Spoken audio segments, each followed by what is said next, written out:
You're listening to a Rock Candy podcast. You are now entering Magnified Studios. Welcome.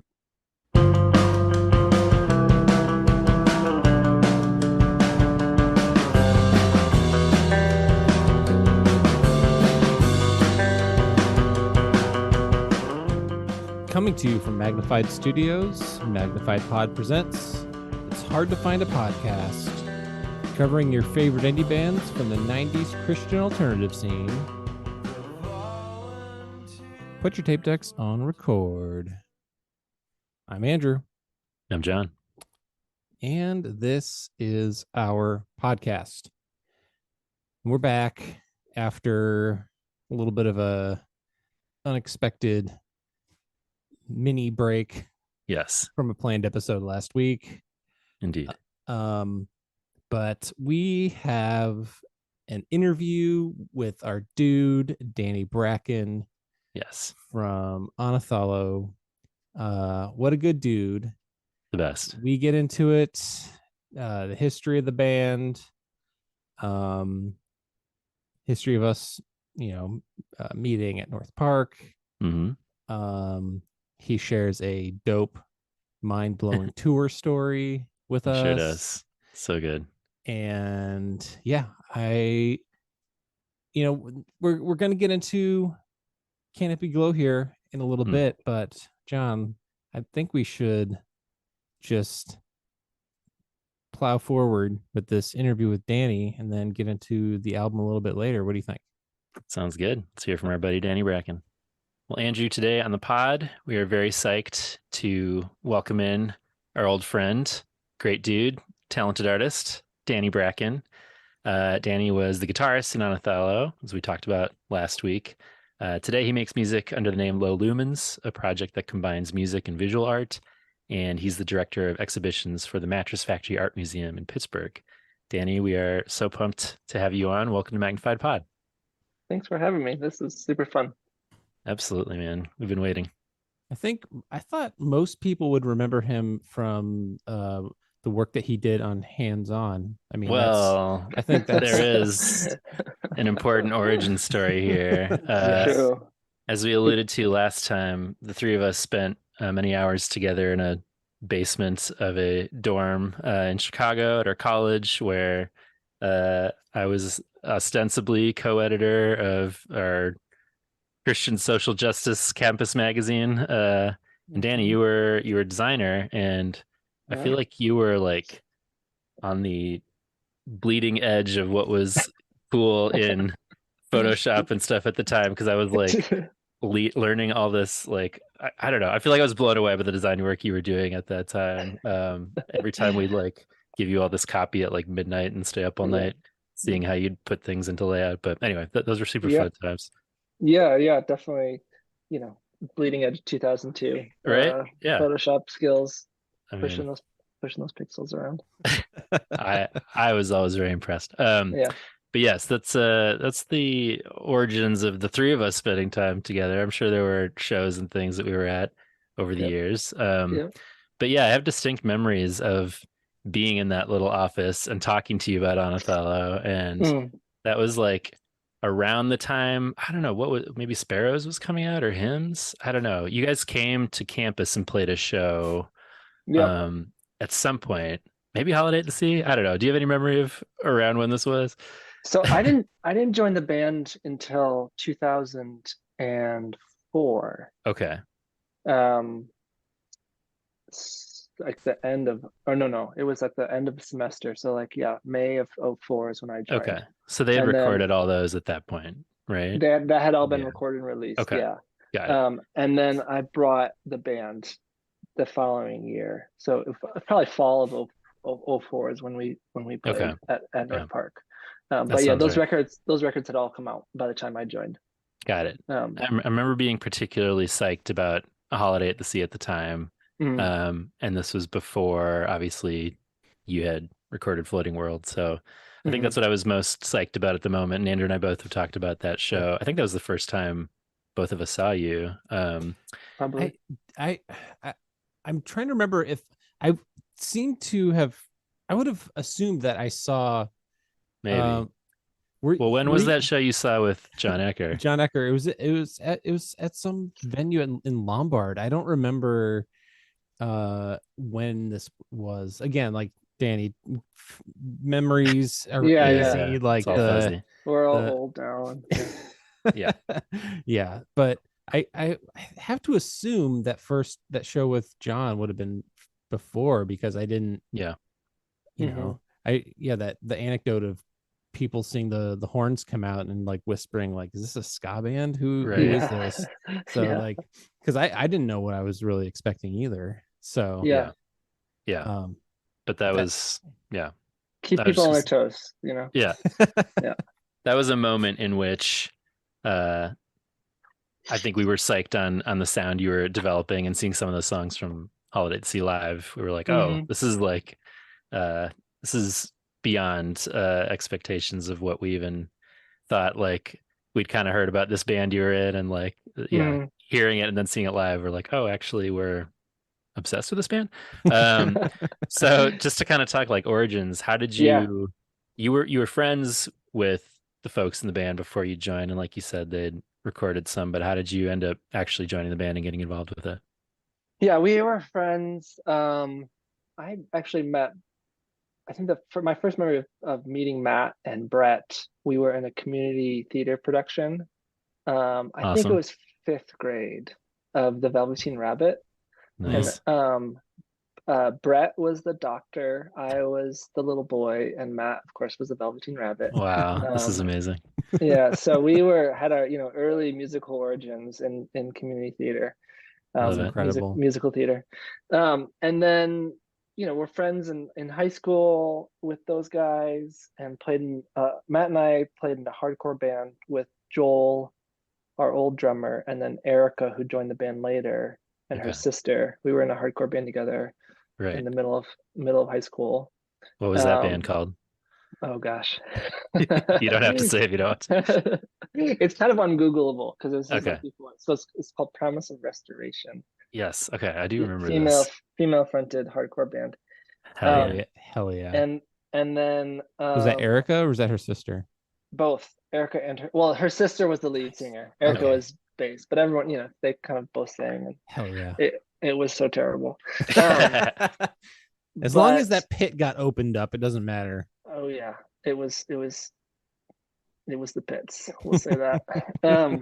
No, it was fun. I mean, it was like a great, thing to do as a teenager, and like meeting people and finding weird friends, and mostly around Michigan, but kind of going to the Midwest and Indiana, and just kind of seeing the DIY music community and how great it was. Definitely opened my eyes to a lot of stuff. And then I moved to Chicago for school, and that's around the time Anathallo started. I think it was like that year or something. And then we were just, I was friends with them and tried to see them whenever I could, and I did artwork for their record. So I did Sparrow's first pressing, and the Holiday at the Sea artwork too. The second round I did that one. And their old guitarist, our friend Glenn, was moving on to other things, and I kind of just weaseled my way in there. I think just friends, we kind of grew up together and had musical affinities, and so I was junior in Chicago when I joined the band. And then so that last year was like basically every other weekend I was gone, playing shows, and winter breaks we did a tour, and spring breaks we did tours. It's at that moment everyone was in college kind of around then too, so it's just like whenever we could, we just tried to get on the road and play shows. And then when we a bunch of us finished school in 2005, and tried to make a kind of go for it, where people either quit school or graduated or quit their jobs, and we just tried to make a full-time run at it at that moment. That summer basically. When you when you initially joined, was that like the clear trajectory that you were all on as a band, is like, we're gonna really go for this after graduation, or was that not like clear yet? I think so. Yeah, I Yeah. think it was kind of like we felt some momentum and excitement about it. Yeah. Um, I think everyone was just super motivated, just like Mhm. making it happen. And yeah, that's how I remember it.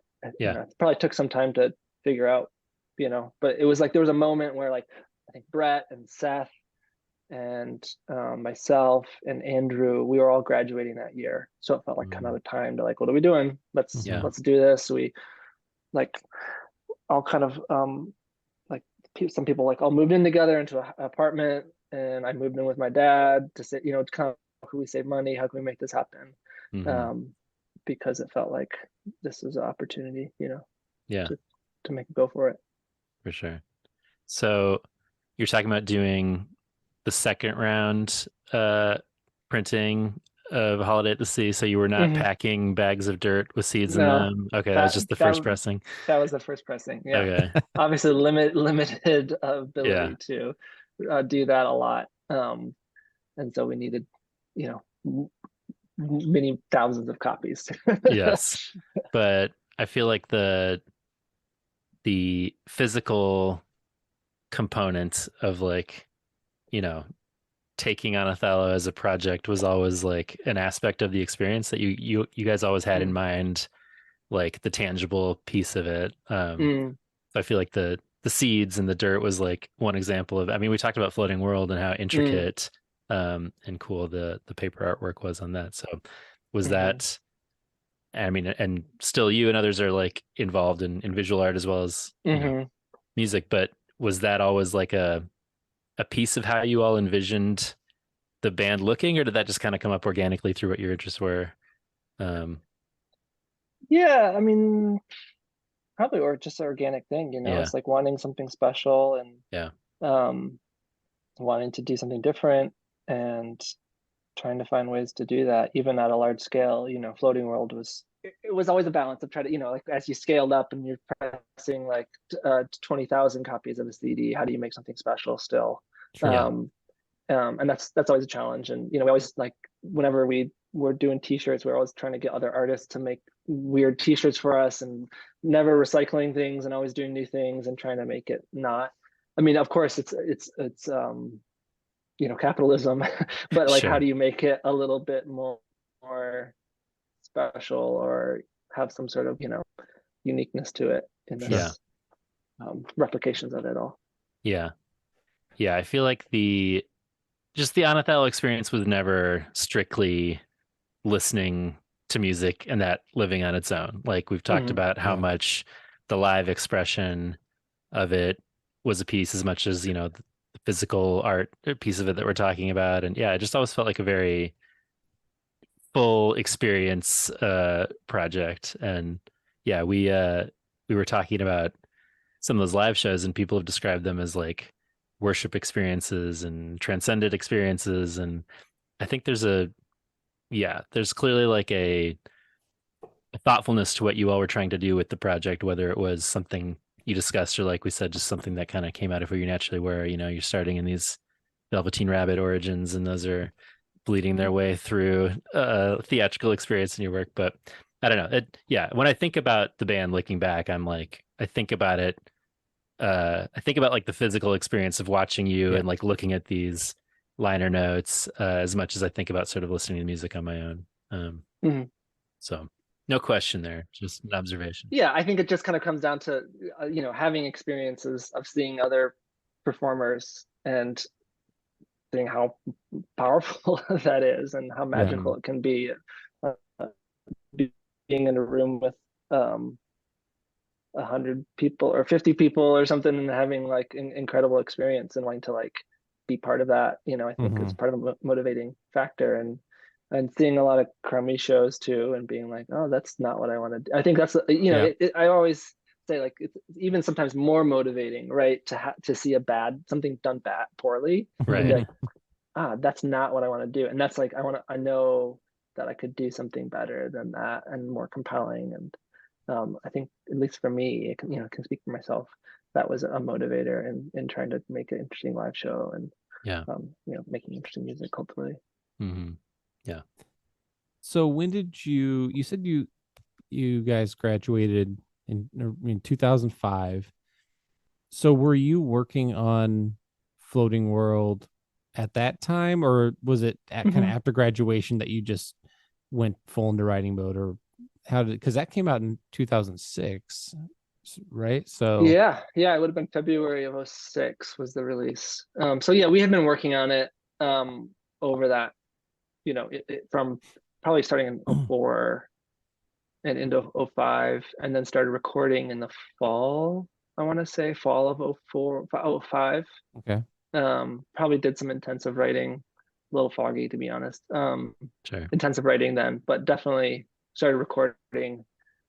We started in just in our hometown in Mount Pleasant, and did like a little bit of tracking down in Atlanta, but it was I think it was mixed down there as well. But yeah, it was kind of ongoing. We just had moments, here and there that we could write, while we were all in school. And then, but we hit the road in the summer of 05. So we were on the road for like 2 months straight or something stupid. I think like in May and June. Really, scrapping it. Yeah. And trying to go to places that we hadn't been before and not knowing anyone, and it was but also amazing memories, to have. So yeah, it was we were writing then and started recording in end of fall of 05, I think. Okay. So John and I were talking about not just the music, but the way the phrasing and the phrasing and the pacing and the melodies that Matt would sing in. And so I'm wondering how you guys would bring a new song. Would it be you were noodling around with something on guitar, and then somebody had lyrics? How did the intricacies and as John described last week, the different movements, how were those developed and written to a point where they became what they became? Yeah, there wasn't like a total always the same system for all the writing and recording that I was part of. And Floating World and Canopy Glow happened very differently, if I remember correctly. But we're coming at it from all pretty different backgrounds. Music, like we're coming at music from very different backgrounds. Some of us had a lot of training, at least like played in like jazz band or musical theater stuff or choir or things like that. And then some of us had zero music theory knowledge and had folk musician dads or whatever, like, or hardcore music or whatever. So I think that that collision, and there's so many of us too, so it was a real collision of ideas in one room. And so I Floating World is a bit of a blur to me. I can remember more clearly how Canopy Glow happened. And that was we all moved to Chicago. I guess we had been working on it a little bit while we were still, like, when we were touring in Mount Pleasant, but we moved to Chicago really intently to focus on writing the record. And a lot of times it was us just sitting all in a room together trying to hash out a song. It's like the least efficient way ever to write music. I suggest no one does it this way. And definitely, sometimes like Matt would come out with some words, but there was usually some sort of melody that had started either from Jamie on the piano or Andrew on the piano, or I'd bring a guitar, like a couple loops of guitar, and we'd build a song off of that. There's probably maybe 4 songs or 5 songs that just started with like little guitar riffs that I had come up with, and we'd just build it off of that. and it would go in 100 different directions, and we'd trash it and recycle it, and yeah, everyone would kind of bring their 2 cents in, and it was very democratic, anarchic, like in a way, like not very efficient way to write music. Matt was definitely the wrote majority of the lyrics, but definitely some songs. I know Brett was heavily involved in writing the words, and Erica would contribute, and everyone kind of put their little bits in, and we tried to make a song that way. Yeah, I'm trying to remember, like Floating World was like so long ago. Yeah. And I think it happened over a longer period of time, perhaps too. So it was like over, like the writing happened, when we could get together for a weekend, or we could, have a week or something to do some writing. But and Canopy Glow was much more focused. Like we were, kind of 9 to 5 for the most part. We got this space at a church in Lincoln Square, Tim Lowley's wife's church, Barry UMC, and they gave us a room that we had to ourselves. It was kind of like, we called it a residency at the church there, and they gave us space, and we just go there and try to figure out, just kind of bash our heads against the wall. I feel like we've seen allusions from you all when band members have talked about this a couple of times, that like the Canopy Glow process was so much nicer than the sort of stress that it seemed like maybe you were under during Floating World. So I was going to ask a little bit about that, but maybe it's just more what you're describing, that like when you were able to record, it was in these, when you could kind of situations, versus like the intentionality of the Canopy Glow approach. Is that mainly the distinction, do you think? Yeah, it was definitely more focused. Like we sat down for, like, it was 5 days a week kind of thing, if I remember correctly. It was just kind of sitting down and doing it. Okay. So yeah, we really just focused on it. It was our job. We treated it like it was our job, in a way that we couldn't before. While balancing part-time random things to like keep the lights on and stuff. Right. Because we kind of just made that, anytime we made any money, it was really just from like being on the road and selling t-shirts, Right. So when we were at home not touring, we weren't making money, Yeah. Right. What was the experience like of being in that church setting for a lot of your practice and songwriting? Like, how did that sort of residency experience shape you all as a band, or maybe the stuff you were working on at the time, in your memory? Yeah, definitely. We used these beautiful church bells that they had, these hand bells. And so the song Bells, I don't know if that song on the record is definitely because of that. Right. There's probably some kind of acoustic qualities of, I remember we'd go off and hang out in the sanctuary. We had like a little room in the church, like some corner of the church building. It was like the old music room or something, I think. But we'd kind of spread out into the gymnasium or into the sanctuary, and I'm sure a lot of those kinds of, the space of it all, I'm thinking of like Northern Lights or something, maybe, like is probably partially influenced by some of that. And there was definitely times where there was this daycare nursery that we like shared a wall with, and so there was times where we had to be like really quiet because it was like nap time or something. And so like, I'm sure all those things kind of played into like us writing and like the kinds of dynamics in the song probably played a role in that. It was and then most of us were living in the neighborhood too, so there was probably an element of just walking. I lived on Foster and Damon at the time, so walking through Winamac Park, and I have a memory of like walking through the snow and through the summer, and like there's these kind of seasonal things of it, and I'm sure that all kind of seeped into the music for each one of us in a way. Yeah, I think I saw a quote maybe from Matt or someone talking about seeing the kids from the daycare playing like through the window, and that almost like shaping some of how he approached like some of the stuff thematically, which is interesting, I think, given some of the themes of Canopy Glow. But speaking of the bells, I wanted to ask you about what the name is of those like handheld percussive mallet bell instruments like on John J. Audubon. Were Oh, those, what oh, are those are those? tone chimes. Got it. Tone chimes. So was that Yeah. something that was like in the church, or were you guys like, we got to do tone chimes on this record? Gosh, how did we get those?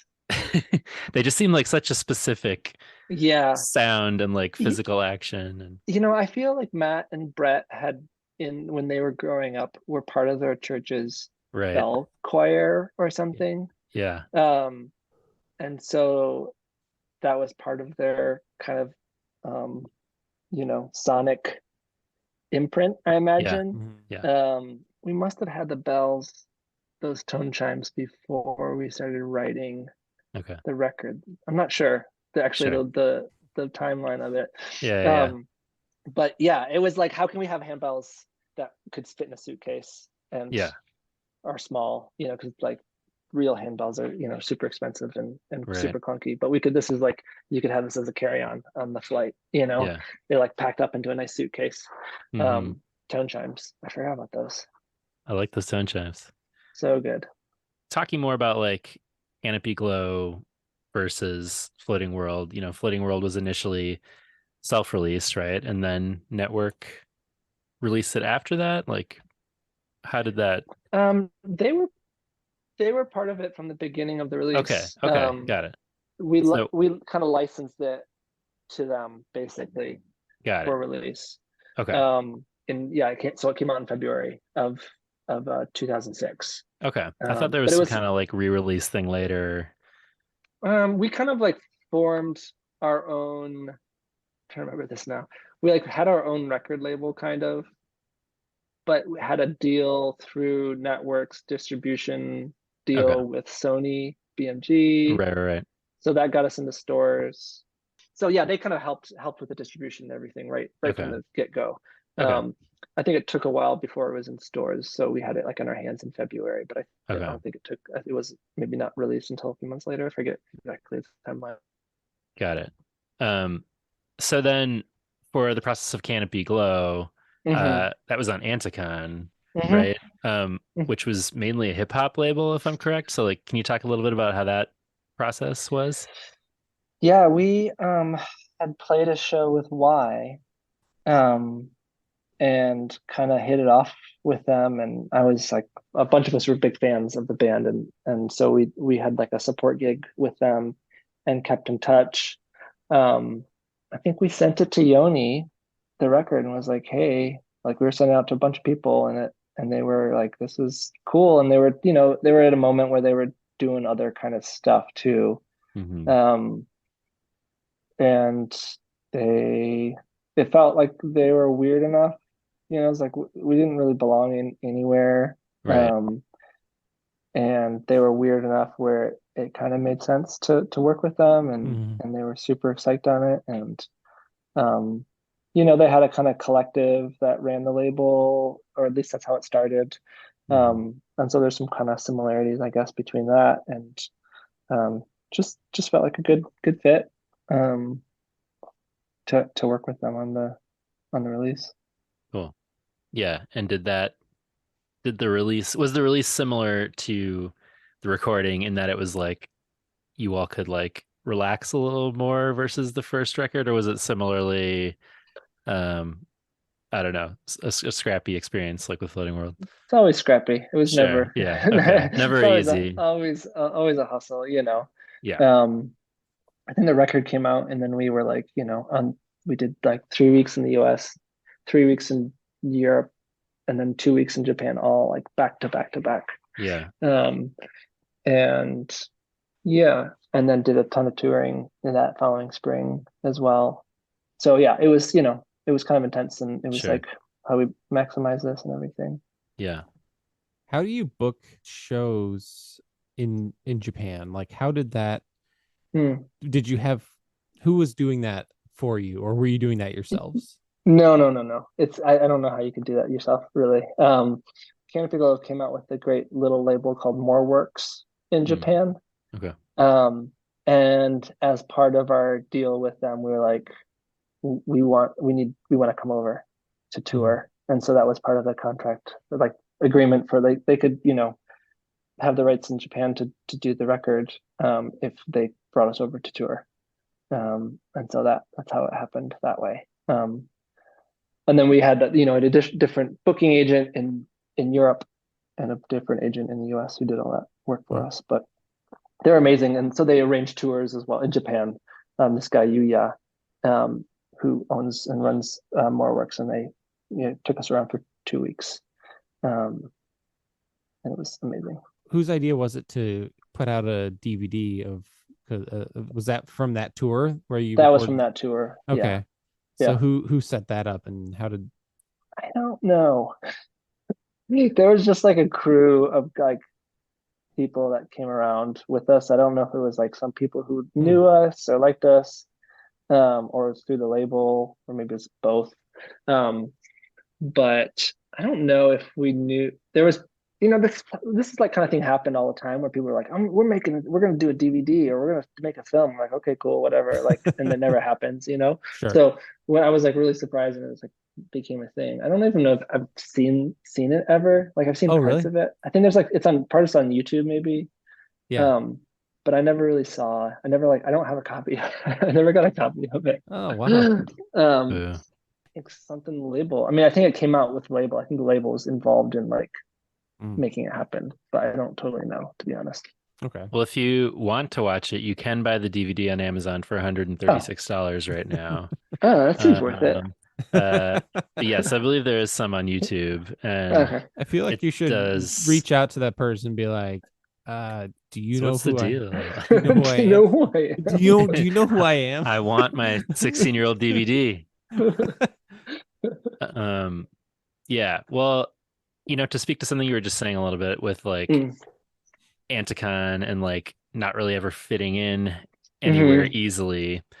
How much was that as far as the like straddling this Christian alternative universe and this, whatever secular mainstream separate music universe? Like how much was that something that you all talked about trying to distinguish from? Because I know you weren't like in the sort of evangelical market in the way that a lot of bands were, but there is such religious imagery in the music, and that had always been part of the band's identity. And you had played places that were part of the sort of Christian music world. So yeah, just what was that relationship like for you all, and did you talk about how to navigate that at all, or was that again just kind of like things went the way that they went? Yeah, I mean, we definitely kind of most of us, I would say, kind of grew up in that world, going to church and being into, but it was always like there was always a bit of tension, in it, and feeling very uncomfortable with the kind of commercialization of, and commodification of this religion or spirituality or however you wanted to talk about it. Yeah, definitely like the origins of the band. And I think, as we kind of grew up a little bit, became increasingly uncomfortable with being connected to that, even though I think a lot of people, perhaps had spiritual beliefs or convictions or whatever, were pretty uncomfortable with being part of the economy of it, I guess. Yeah, there was some tension in there. I think it was we kind of all moved together, I think, in a lot of ways, like as a band evolving. And, when you're starting off, you just take a show wherever you can get a show, right. You're not super discerning. You're like, cool, someone wants to hear my music. I'll play a pizza place. Right. I'll play the VFW hall.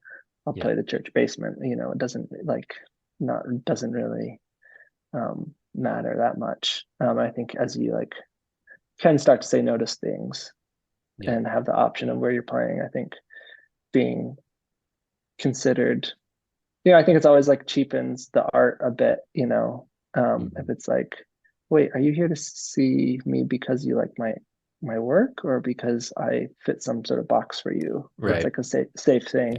And that was always kind of uncomfortable in a lot of ways. So I think definitely tried to get away from that as much as possible as time went on. From a sort of songwriting or thematic perspective, was that ever something that was discussed within the band about how much to lean into or not lean into those elements? Or again, was that more just like, this is where we were at, and Yeah, I don't think it was. I mean, there was probably some intention behind it, but it wasn't like, are we being too spiritual here or something like Sure. that? It Okay. was a very organic thing. And Yeah. I mean, Matt would definitely he was like the lead, Yeah. lyricist and stuff, would probably have, some more Yeah. beautiful and eloquent ways to talk about it than I Sure. would. Yeah.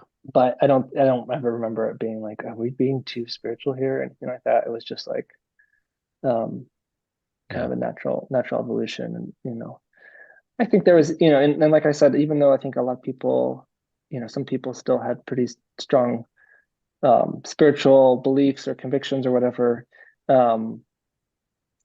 becoming increasingly uncomfortable with the heavy-handedness of some of the early Anathallo days, right? Kind of, before those last two records, especially.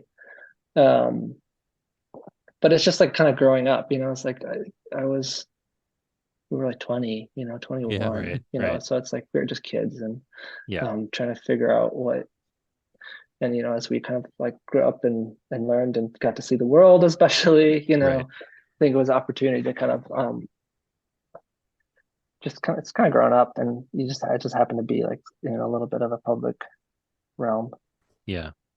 Yeah, I mean, almost to a person, when we talk to artists on the show, there's a version of that answer, which was, we were 19 and those things are frozen in amber for this project to some extent. And we've actually like seen so much more of the world since then. And, I think that's like the track that most people go on. So it makes sense that it's reflected within the art, but it is particularly interesting when it's from the scene that has, at least connections to the sort of Christian music element, because some of these bands have much more than something a little more heavy-handed in the early days, where you're like, we learned that our art could be a little more, sophisticated nuances we went on, and more just like problematic stuff in the beginning, and then looking back on that now and having like deep regrets about the sort of, the politics of the theology they were talking about or whatever.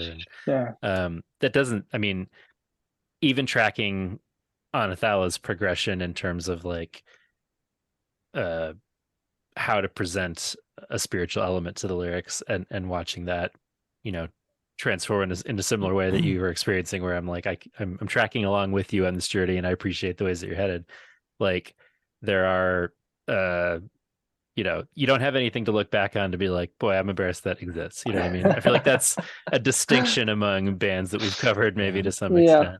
Anathallo wasn't writing a lot of songs about like lust and abortion. Right, exactly.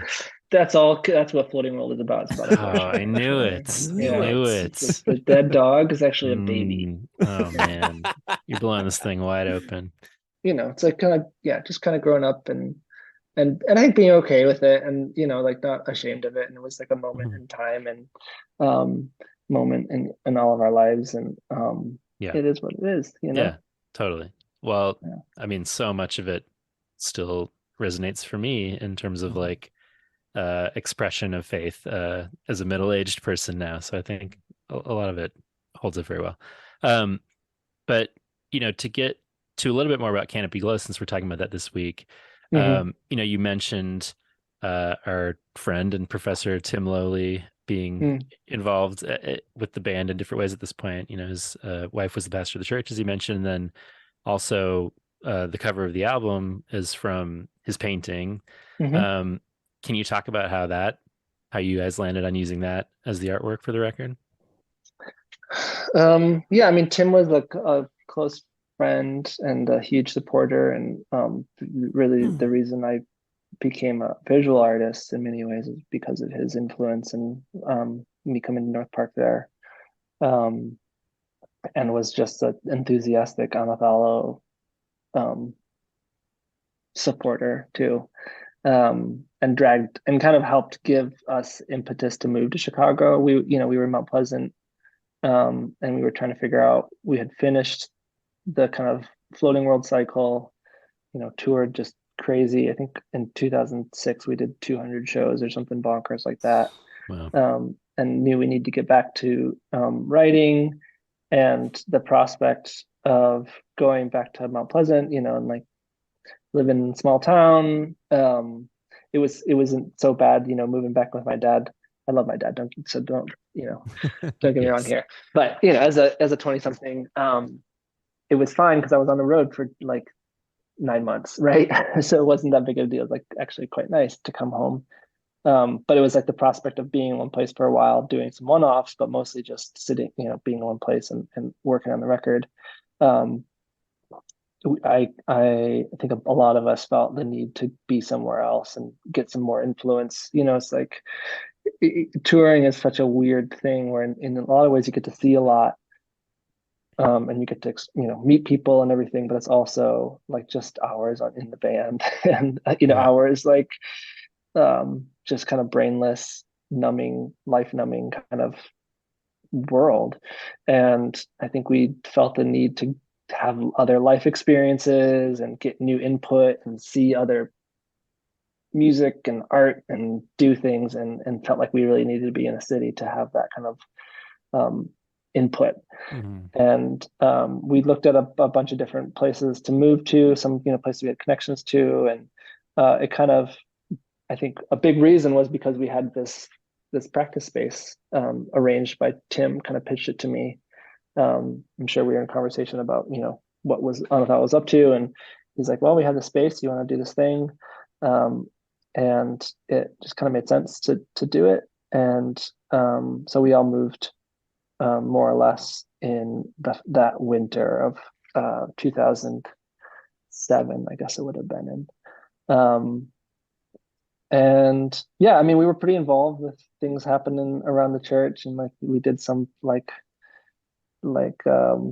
weird music, we had a musical, what was that now, like we had a songwriting party one day, and like Cool. we were just kind of around, and yeah, Tim was there a lot, and we spent a lot of time together. And I'm not totally sure how it came up. I think we were thinking about artwork for the record that year, and I have a distinct memory of Matt like being like advocating for it heavily, and really feeling like it made sense to do this like kind of otherworldly image for the record cover. And Tim was super enthusiastic about being part of it, which I'm super grateful for. And if I remember correctly, it kind of like folds out as like a kind of poster, right? Yeah, right. So it was a way to kind of really show that some of the detail, because it's like the painting is actually huge. It's like really, really big.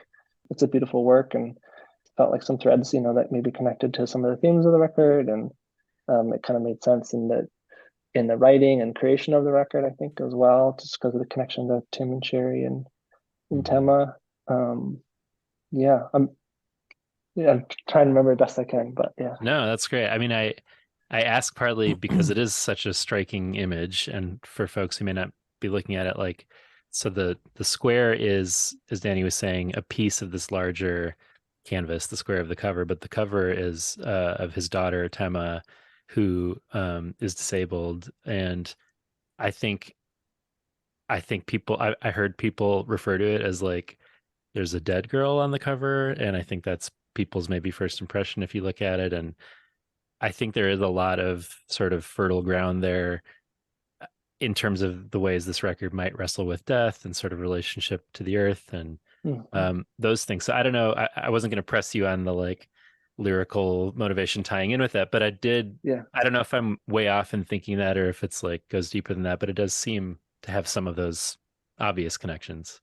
Yeah, I think those are the definitely the bullet points. Yeah. Again, I was not as involved in like some of the lyrical themes in the creation of the record. Folks should definitely check out Tim Lowley's artwork. He's incredibly talented, and I believe he's still doing shows with different projects occasionally. I know Baby Mountain was a group he was involved in for a long time. I think he's still doing that. Okay, cool. Really talented musician. So folks should check that out and look more at this artwork if you can. But just looking at the band overall holistically, like we've talked about these live performances that people found to be like transcendent or moving. As you look back on all that, are there favorite memories you have of performing or recording or practice, or like maybe what are some of your favorite things you got to do or that you're proudest of? Like how do you sort of assess the band as a whole when you look back? Yeah, I mean it's super positive. I'm so grateful to have the opportunity to do it. It's incredible, especially in my early 20s. It's just like a dream to be able to do that more or less full time, and with these great people that I'm still friends with, amazingly, and got to see the world. And I guess it's hard to think about like some highlights. There's definitely shows that just felt pretty magical, whether there was just felt like the audience was right there with us. I can remember some amazing shows there in Shuba's in Chicago. Just, I think one of our first sellouts was at Shuba's in Chicago, and it just felt like, it's a small room, but at the time it just felt like, what is going on? This is amazing. And just like, I think it helps when it's like the room's full of friends and stuff, and it just feels like everyone's there with you. And there was definitely moments of working at Canopy Glow, writing the record and recording it there in Chicago felt really special. And feeling like, all the different collaborators that were part of it as well, bringing in, different vocalists and some strings, and just felt like this was kind of getting beyond our own skills and stuff, which really felt special. And then I think, of course, like, growing up, I have a distinct memory of like talking to Matt when we were in high school, being like, wouldn't it be amazing if we put out a record and you could find it in like a record store? And like, what if we got like, wouldn't it be insane to travel to Europe and play music? And it was kind of like this pipe dream that just never thought it would ever happen, And by the time we were, I don't know, 21 or 22, those things had happened. And just, like being in the south of France and playing this magical show at this art space in Toulouse, and like just like magic, like a room full of people we've never met, probably had maybe never heard our music, and just you could hear a pin drop. Like, there's certain moments that were just like, we had such crazy dynamics in some of our music, and then definitely, nights where you could feel like, okay, the audience is not here with us. And because there's quiet moments just get lost, I guess one of my favorite concerts was we got asked to do this show, I think it was at the University of Connecticut, just a one-off opening for Joanna Newsom. Wow. And cool. Was like mega super fan of her music, still am, obviously. And it was like a one-off. So like we were in Chicago, so we drove all the way to Connecticut for this show. Wow. I don't think it was like amazingly like guaranteed. It was just the opportunity to play with her. Yeah.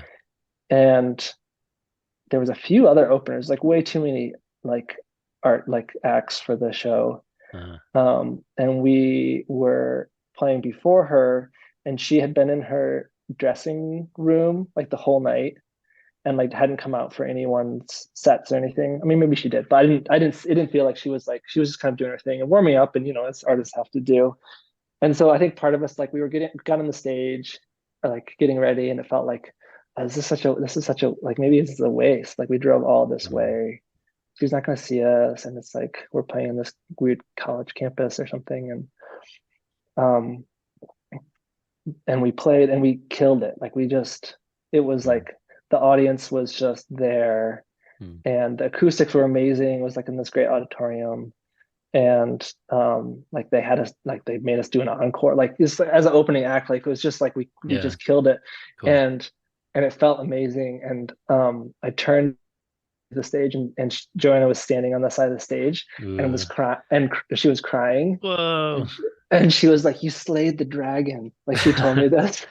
And I was just like, that's what you want Joanna Newsom to say to you. Dude. Yeah. I remember me and Matt like just peed our pants. And she was just the most delightful and friendly. And Oh my God. she asked us to go. She like a few weeks later we got a call to do a tour with her, opening for her, and we had to say no because Oh we my were in the God. middle of our first like proper headline tour Yeah, out it's in like tough. California. But she was like, we were gonna play these amazing like museums. Actually, we were gonna play here in Pittsburgh at the Andy Warhol Museum was on the itinerary, and we had to say no. And like, just Ugh, never forgave myself for having to say no to That her. that is hurts. Yeah, Yeah, but it was an I'm amazing show. It was like this like incredible like yeah, moment, and felt like a peak in a yeah, lot of yeah, ways. It's like, yeah, okay, yeah, cool, this is it. She, made this like kind of musical idol. yeah. Oh Tear up a man, little bit. you slayed the dragon. I mean, what a great phrase to look back on when you think about the whole of Anathallo. I Um, know. but you would go on to create much more music after those years. So, could you tell us a little bit about Low Lumens, that project, and any Mhm. other music or things you're working on today that you might want to talk about? Sure. Yeah. The band ended in '09. I had moved to Pittsburgh the year before that, and had started to get kind of back into doing some visual art, and working with video, but also as sound as part of the kind of work. And around that time, started to do some more, or not more, but just had started to do some scoring work Hmm. for some film and TV stuff, commercials, and mostly it just kind of started off with, little friends, little projects and stuff. We're making short films or little video projects. Um, and it's hard to maintain a large ensemble, or even like a duo or a trio. yeah. Matt and Erica and I had a little group for a little while that we did, but it's all long distance and it's hard and life gets busy. And Yeah. Mhm. so it was getting into scoring work was kind of a great way to keep making music, and working on a different kind of timeline and different kind of like pace and everything. Mhm. Um, and I think I always lean towards a lot of music that was kind of ephemeral, or kind of um, you know ambient, or I don't just more mood based, I guess, perhaps less about the lyric or less about the melody, perhaps. Hmm. And so it kind of lent Hmm. itself to doing work for moving image. um, and yeah, I got to work on some really great projects over the years. Some films and some documentaries and a lot of commercials, and did a TV show. Um, and kind of simultaneous to all that, had started to work on this electronic music. As you mentioned, Low Lumens. That just started as like a, an attempt to see if I could make music by myself, Hmm. and like release it. Um, because when you're playing with seven other people, you can kind of hide in the background at Yeah. different times, and you just fill in, you put your 2 cents in, and then when it like all falls on your shoulders, it's like a different kind of thing. Um, so it was just to kind of prove to myself that I could make music a little bit by myself, I think. Yeah. Mhm. And had put out these couple EPs, just put them online, and then kind of a friend, or a friend of a friend, um, this guy Scott Hatch, who runs Burnt Toast Vinyl. Hmm. Um, he heard him and really loved him, and so we kind of put that out as a little record. Did this really beautiful little packaging for it, letterpressed, and went to Philadelphia with my friend Will, and he helped print these great cassettes and CDs together. Um, and that was in maybe 2015.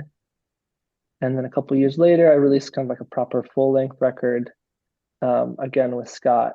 And then it was released also with more works in Japan. They picked it up to do a CD edition over there. Um, and then a friend of a friend, in Sweden did a cassette version as well, over there, which was cool. Cool. And yeah, this music is, is mostly, it's all wordless. There's a bit of vocals, but it's mostly wordless instrumental music.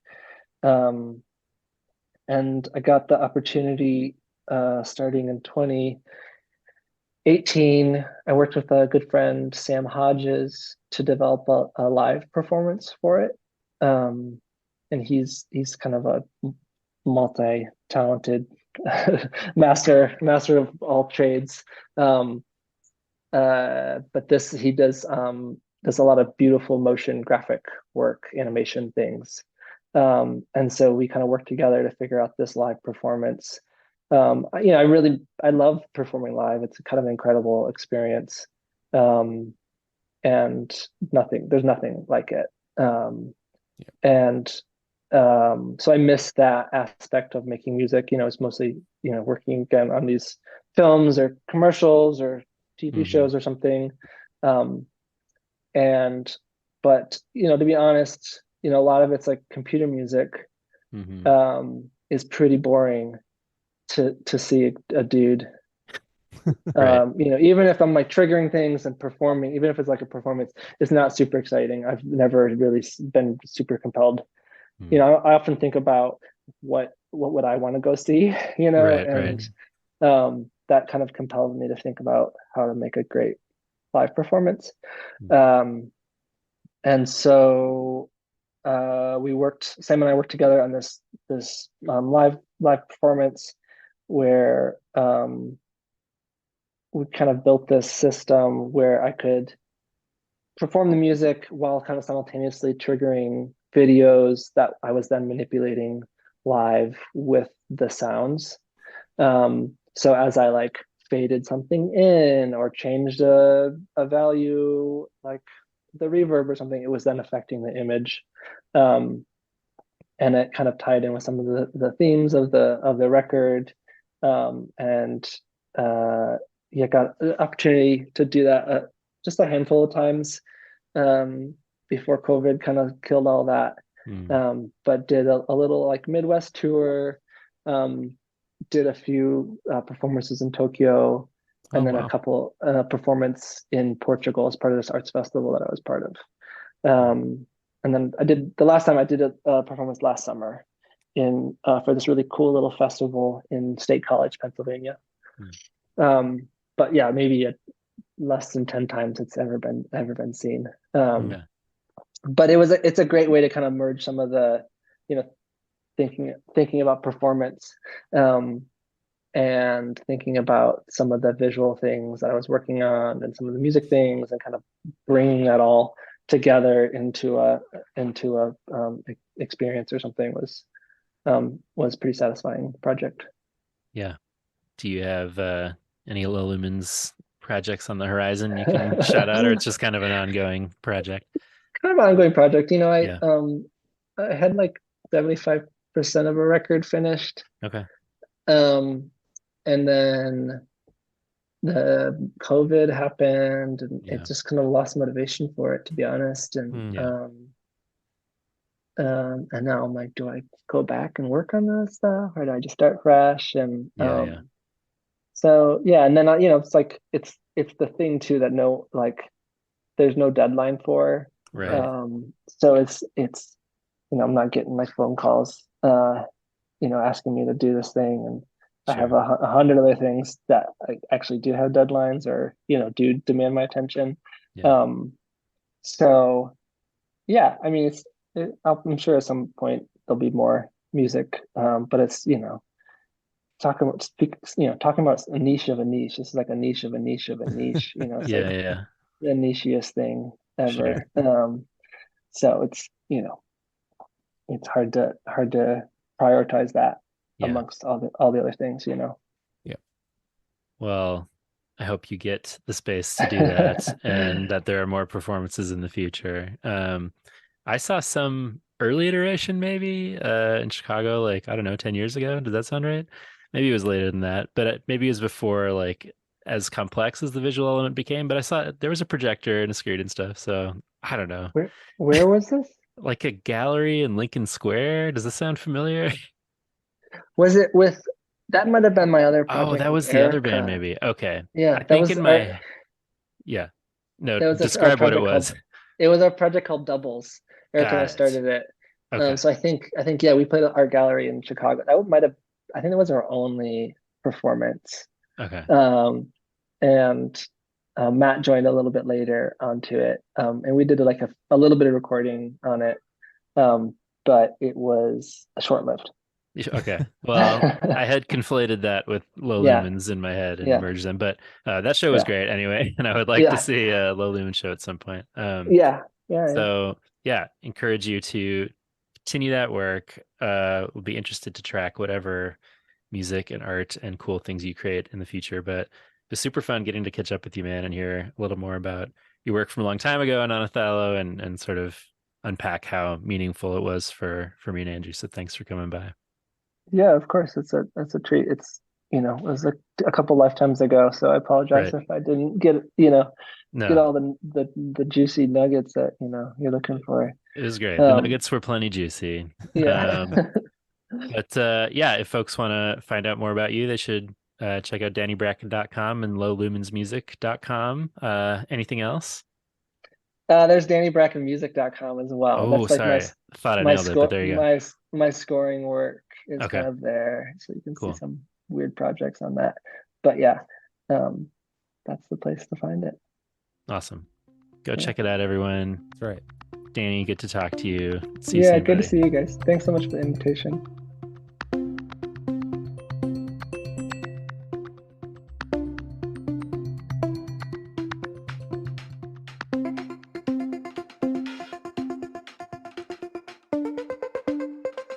Little low lumens there to close Hell us out. yes. Just jamming on that.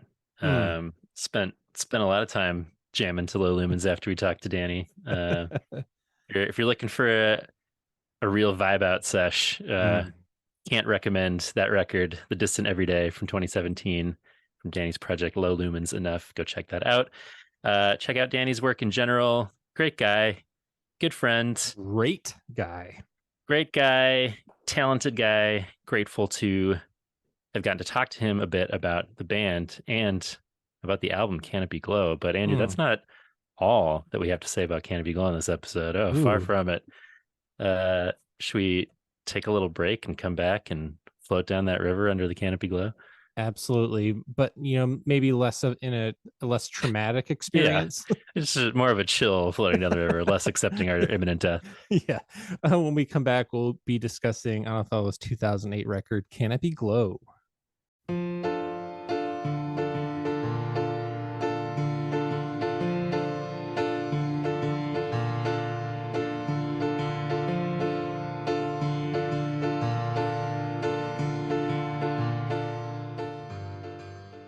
And we're back. Talking Canopy Glow. Talking that Anathallo record. Yes. 2008. Yes. Man, I love this record. I'm nearly as excited to talk about it as I was to talk about the other two Anathallo records we've talked about so far. Excitement levels very high on all of them. And what we said over on the Patreon for exclusive on the Holiday at the Sea EP is that the sort of, I don't know, whatever you want to call it, orchestral chamber folk indie vibe of A Floating World and of Holiday at the Sea are a little more like the vibe of Anathallo that we initially fell in love with. Yeah. And I love Canopy Glow deeply, although it moves a bit away from that sort of constant time signature, gang vocals, wild percussion sound a bit. And I think one thing we talked about is that perhaps, the thematic elements of this record align themselves a little more naturally with the kind of sound that they went for here. So I do still love it deeply and I'm excited to talk about it, but it is a bit of a departure from sort of what I think about as quintessential Anathallo, I guess. Yeah. And the quintessential Anathallo, it's the experience that of listening to those particular records and the live experience that really sort of embedded itself in my DNA, that it's hard to, departure is a good word, because it's not like, this is very much an Anathallo record, obviously, but it doesn't hit as hard. You talk about the sort of fewer stomping, clapping, percussive things, fewer gang vocals, fewer big dynamic shifts from quiet to explosive, and that's kind of and the like the noodly guitars. I miss that. This album, I think overall it sounds outstanding. You can definitely tell they got that VIX money on this record. It's beautiful, it is gorgeously arranged,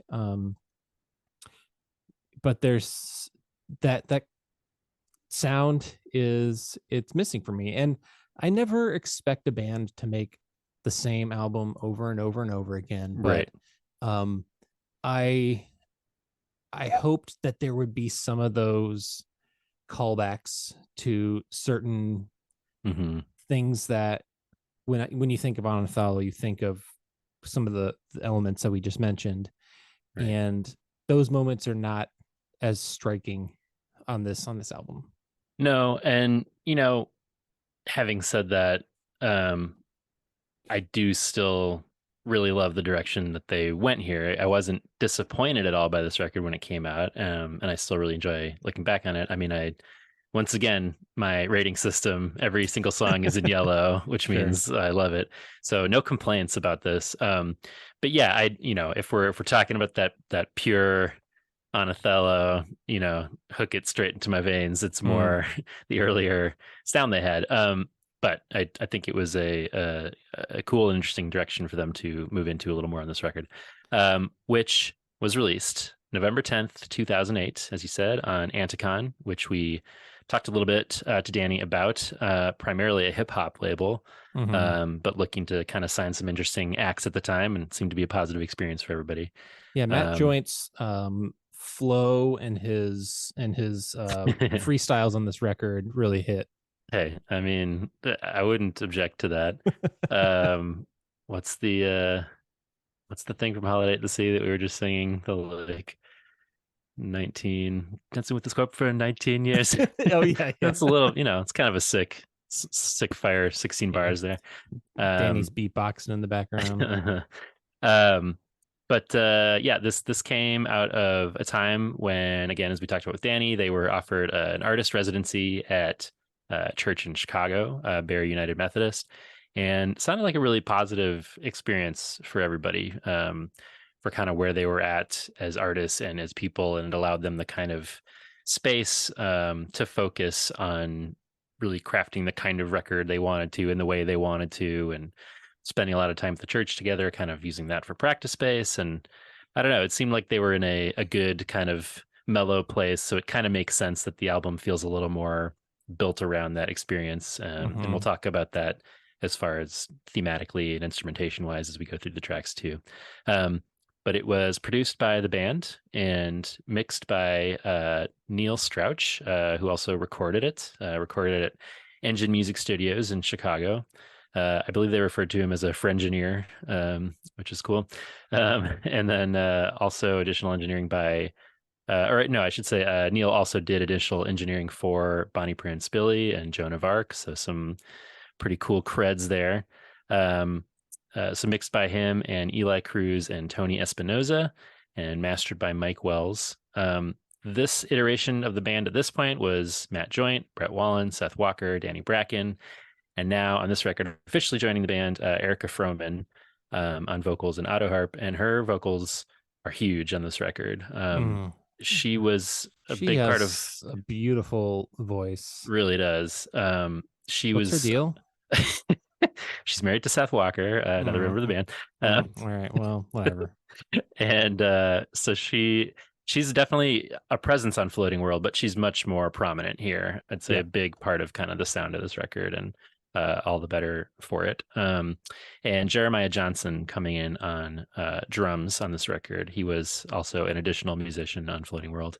and then also Jamie McLeod joining on trumpet and piano.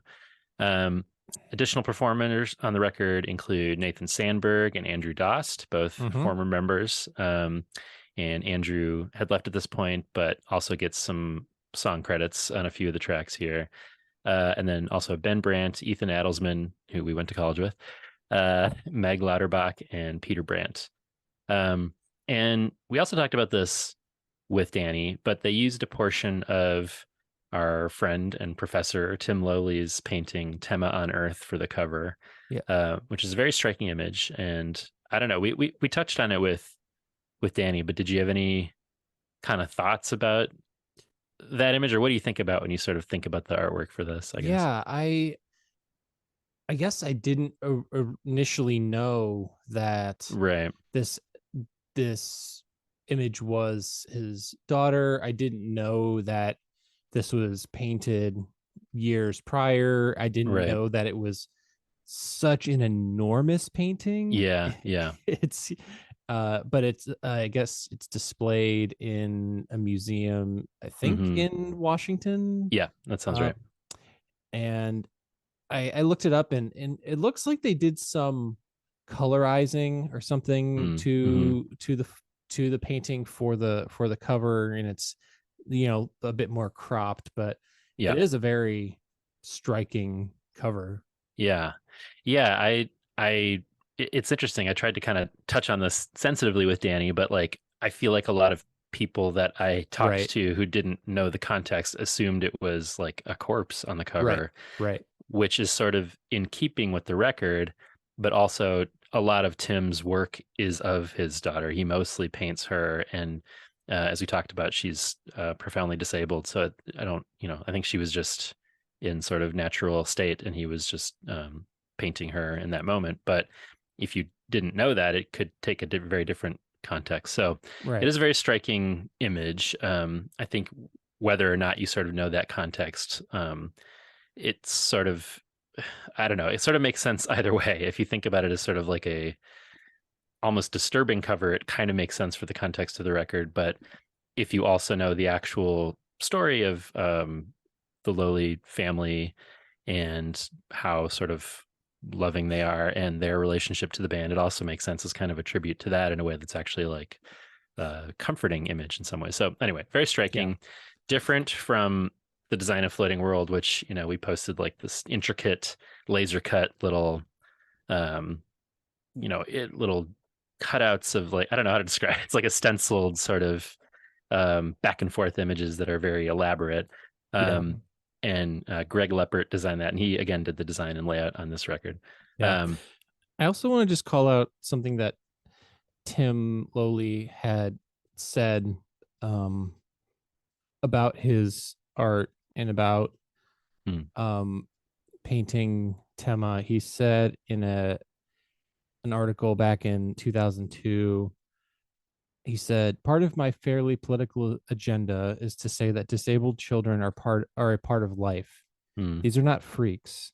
What I'm saying is that we should advocate for eyes of compassion that see human beings as human beings, rather than separating them into the beautiful, the ugly, the normal, the freak." Yeah, that's said much better. But what I was kind of trying to convey, that like, if you do understand the context, I think that what he just said is also kind of applicable to some of the themes of the record. And, there's stuff about sort of like life together and alongside each other and like intergenerational stuff. And typically thoughtfully said by Tim, who again is a great guy and artist and musician. And as we talked about, also his wife was the pastor of that church where they were artists in residence. So very much part of the record. But it was written and performed by the band, although as you said, Andrew Dost gets credit on some of them. This one is a 70 on Metacritic, which, means generally favorable reviews. You pointed out Pitchfork in their insufferable, typical of, the era of a lot of the bands that we love. Insufferable in that review. I think it was improved on this one, but still not great. But like, you can't find a Metacritic score for Floating World, but for this one on the whole, it really seems like people were pretty into it on the whole. as we were saying, I guess I would describe it as maybe, I guess, less ambitious than Floating World. Maybe that's not exactly the right word. Maybe, I think they had in mind their appropriate level of ambition that they wanted for the record, but it's certainly less sprawling. This is shorter. The songs are shorter. They follow more of a traditional song structure than a lot of their previous work. But as you said, there's, there may be like a lack of like the horns that were like a central piece of, especially A Holiday at the Sea. But there are strings here, and it's just really lush and beautiful in a way that some of their work wasn't up until then. Still orchestral, but I would say warmer, and that interesting vocal cadence and delivery here, as always. But I think it's those strings and Erica's vocals, I think they sort of come together here in like a way that I love, even if it's, again, a little different from what we had heard before. Yep, I agree. So anything else you want to say before we get into it? Just kind of overall thoughts before we dive in.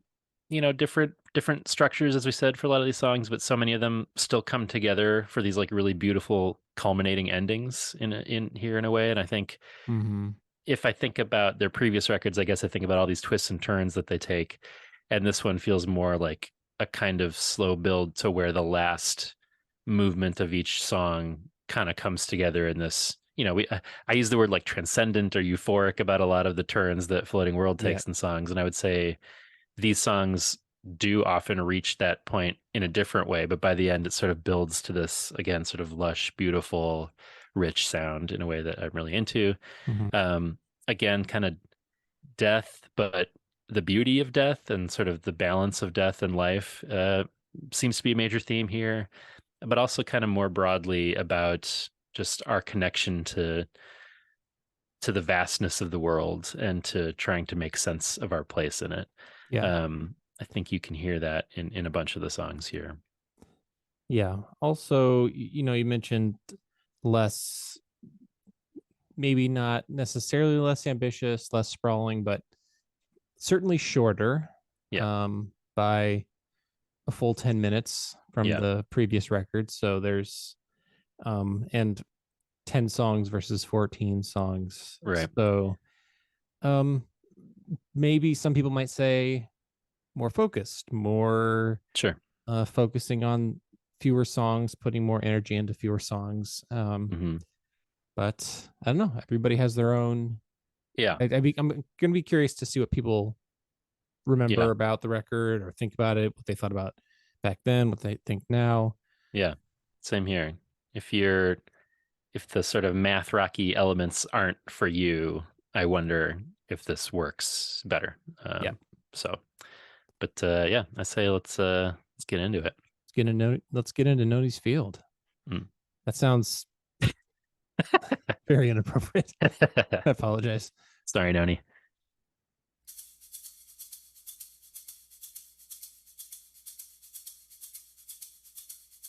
When I close my eyes and Noni's Field, you'd be lying on her bed.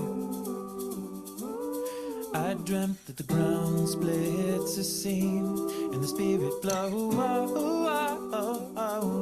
We're no longer tied into our bodies. We left them wrapping as a sign to slip into the crack, tired and ready to go. But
probably my number 4.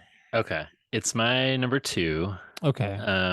I was wondering, we were very in sync for a top 3 for Yes. the last record. I wonder Yes. what the case will be with this one, but it is a highlight for both of us at least. Yes. Yeah. There are just some other songs that that jump out to me a little bit more, but tell me about it. I was gonna say I had a hard time picking the top 3 for this one, but like last episode, I was like, oh, this could have been in my top 3. So I think it was I don't know. I knew the kind of songs that sort of needed to be at the very top in the last record list, even though there were a lot of them. And this one kind of took a few, like, I hadn't really thought about like what's my, well, I have an obvious number 1, but what are my other like favorites? So I don't know. But the more that I thought about this one, the more that I'm just like, I don't know. I love that there's some fairly complex rhythms going on again here, but it feels very warm. And the bass line is relatively simple for them, but it's like it's a propulsive groove, and it's really rooted in that, which I like. As usual, some great hand claps, some great vocal vocal melodies. The oh, oh, oh, oh, oh, it's so catchy. And just those background vocals, they never miss on Anathallo. So when they're in that mode of a main vocal line and then a like background, it really hits the sweet spot for me. So I guess it kind of takes those usual surprising musical turns for them, if a little less all over the place maybe, but some satisfying builds, even though all sort of major chord here, and maybe more straightforward than what we were getting on the last record. We talked a lot about minor chords building into these major chord moments, and there's, I'd say we stay mostly in sort of major chord sounding territory on this record, but there is a kind of build into like what I would feel is another transcendent moment that culminates in the ending. At 3:50, we want to hear some of that. There we go.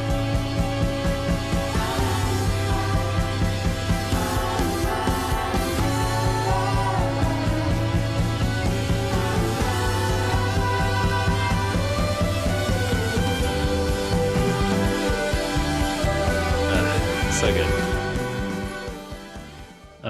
The strings that come in there. This record to me, one of the vibes I had been getting, and maybe it was just because of the kind of music that was coming out around the time, but I'm getting like some Arcade Fire similarities, for sure, especially on this song. There's another song that has some Arcade Fire vibes on it. I would call them contemporaries in terms of the kind of music they're putting out, but Matt's voice, he's definitely got a Win thing going on, but even little like Brian Wilson in this song, there's some of those chord progressions are giving me, that's interesting, giving me some of those Brian Wilson vibes, but a very lush song, which I tend to think of when I think of Brian Wilson arrangements.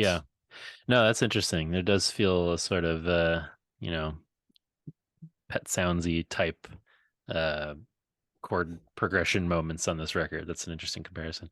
I don't know. It's a great opening track. I feel like it sets a different tone for the record. Like you're in for a different vibe, but it's a good kind of place setting of like, here's kind of the musical terrain we're going to be traveling here.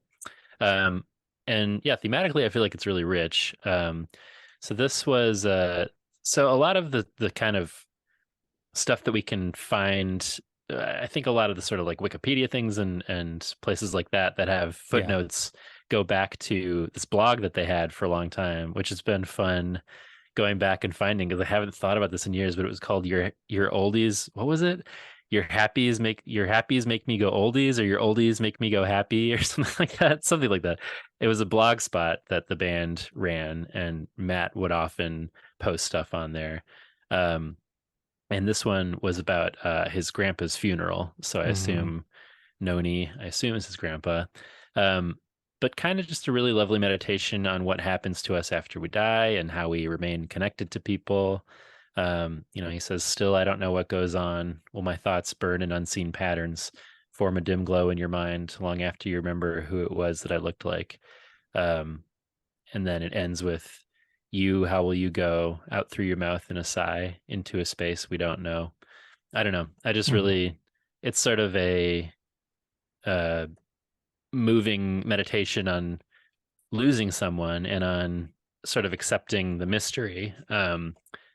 But yeah, kind of naming the like the sadness of loss, but also like the ways that you might still stay connected to that person and to kind of the great beyond or the great mystery, and understanding that we don't really know what happens. And I don't know. I think it's a really great ending point of the song lyrically too. He's laying in Noni's field. He's looking at the fireflies that form in these constellations in the sky, and he's kind of connecting that to the loss of his grandpa. And I don't know. I find it a very beautiful kind of description of considering death of people who mean something to us and how we might stay connected to them after. Yeah.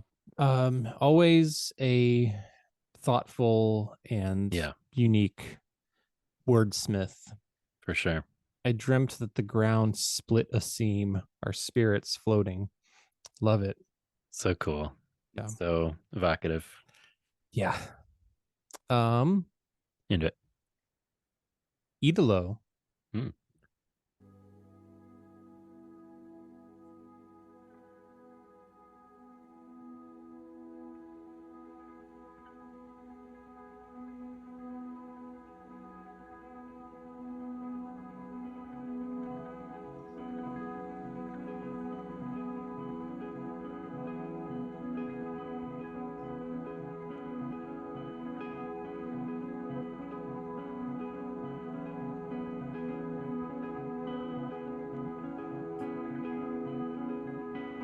When you get up, when you wake up, oh, put your hands up, pick yourself up, oh, when you get up, when you wake up.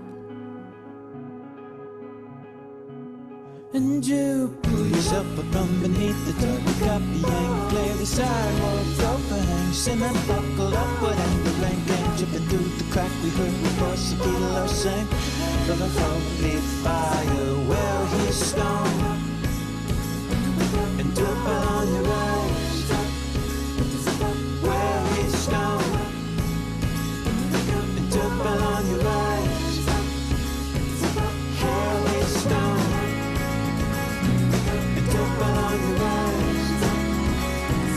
Well, he's stoned.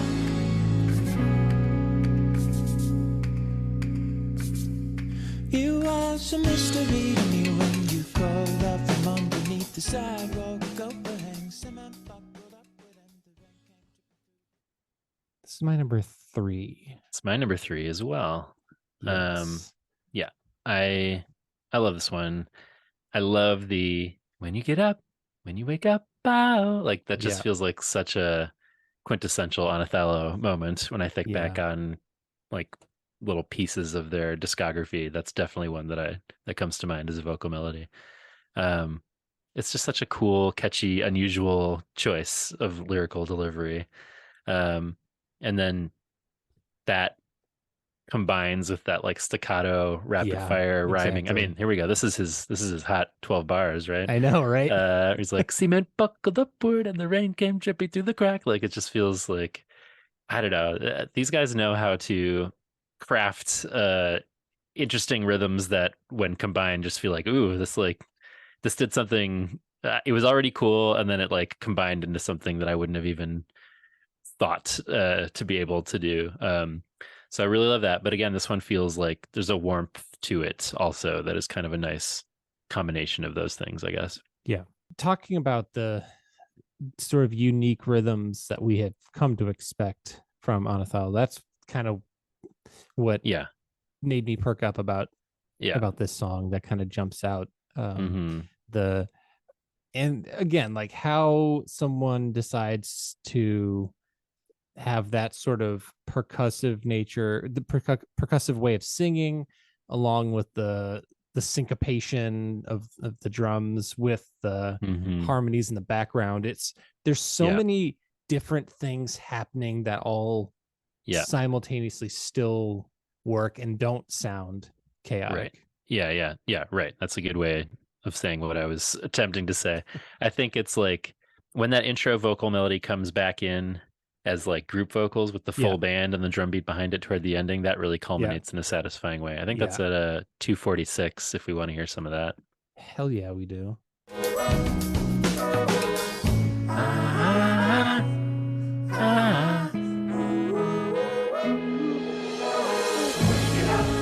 Oh yeah.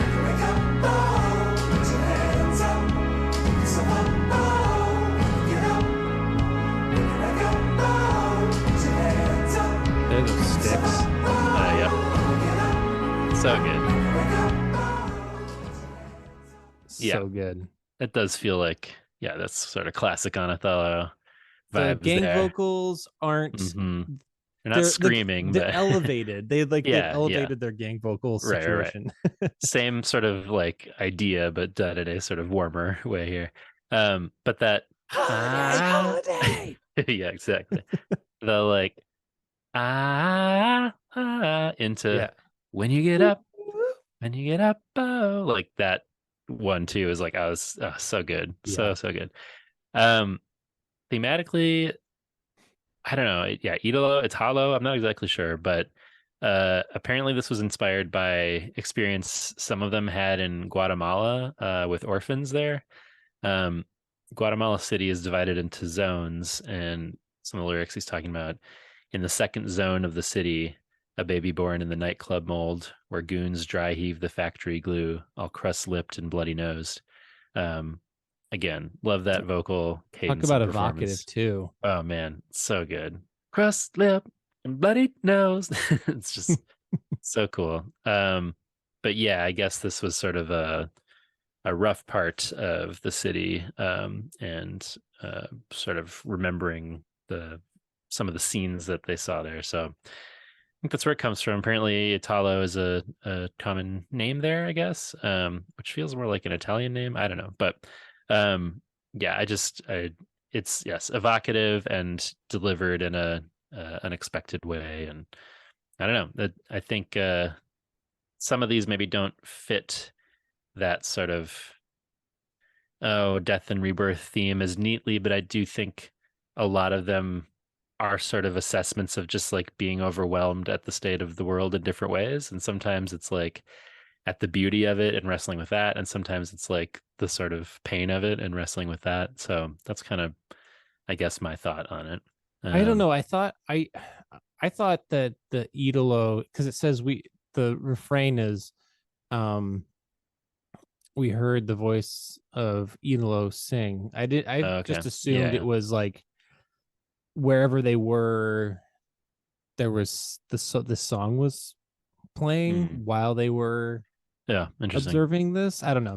Maybe that's off, but no, that sounds right. And yeah, he does say Idolo, so I'm sure you're right about that. You've heard of Idoli. This is Idolo. Is that good? Sure. Anyway, whatever's going on, it's complex. But yeah, this is a great one. Glad we both have it. Yes. Northern Lights.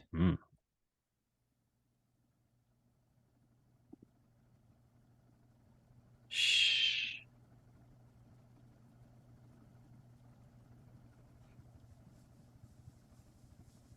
Oh yeah.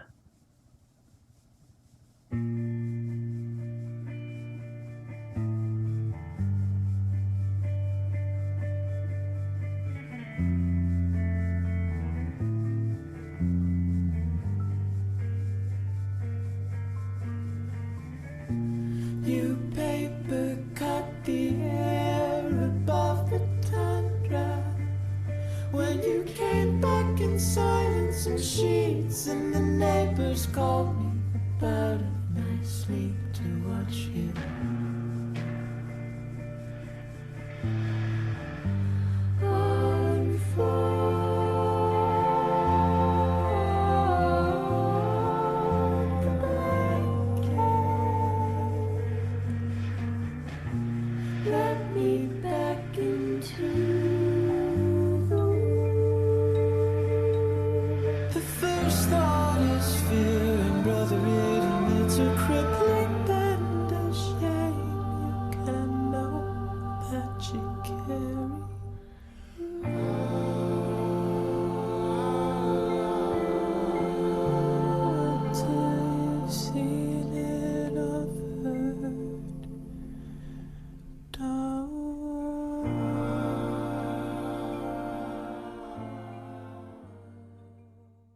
Really cool.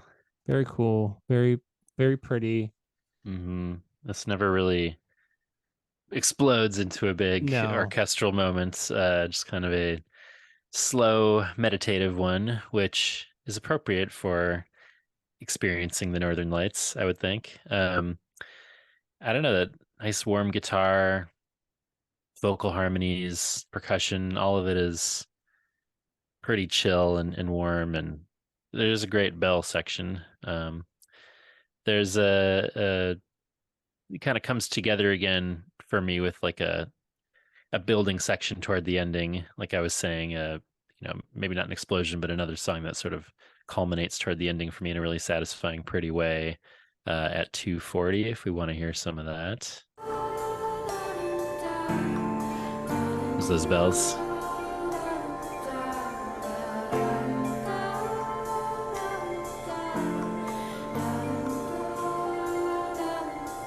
Watching shielded in the silence, shielded in the knowledge that has no use for language. Standing on the wall,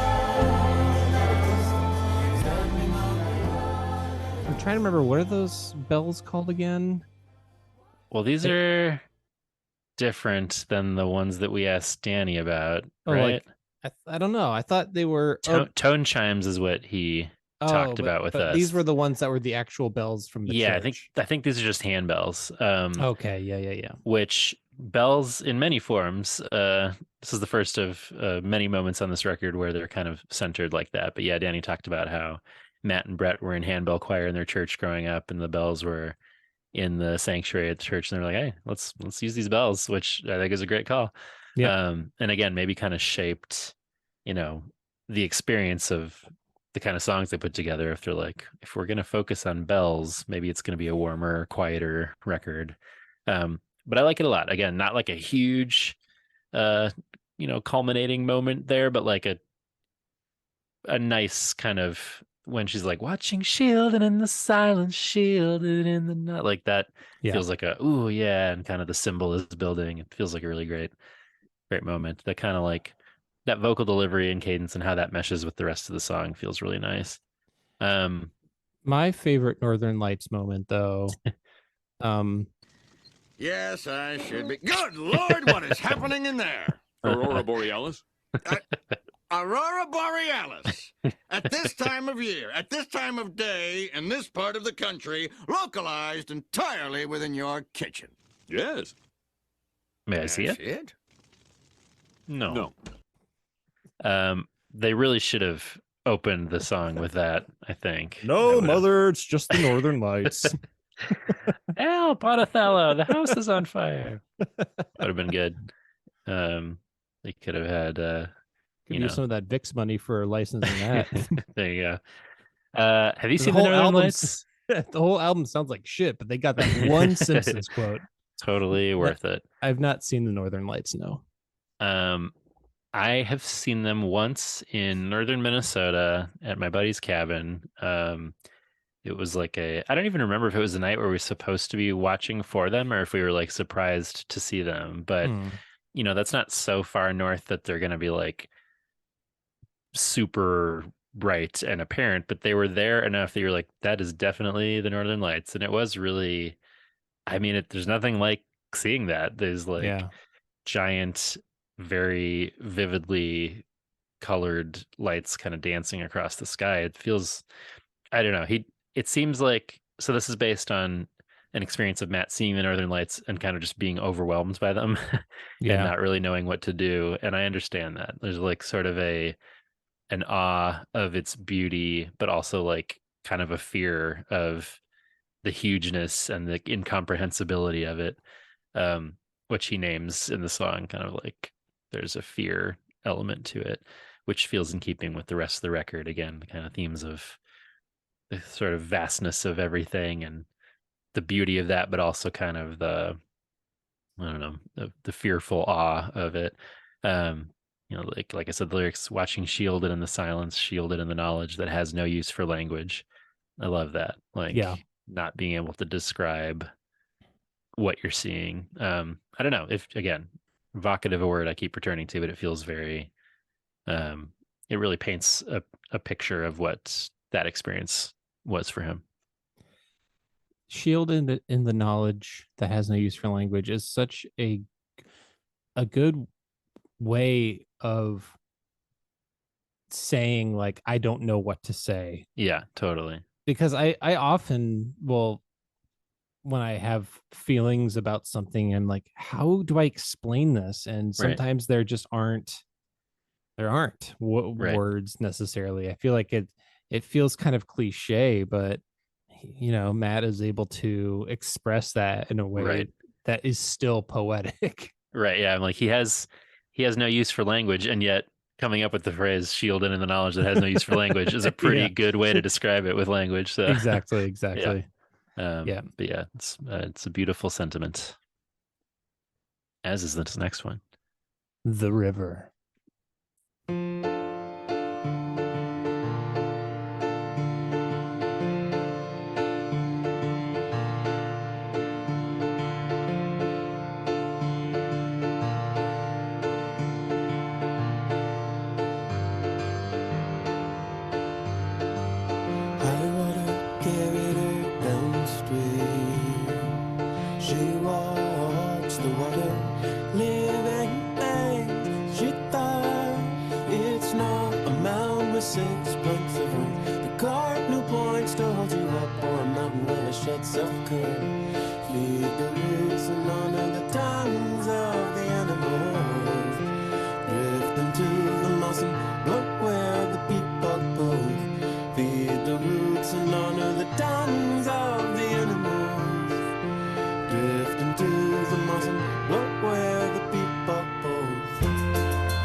So this is my number one. My number one as well. So 2 out of the 3 for us, and my number 2 you said was Just Outside. So we're still pretty aligned on this record.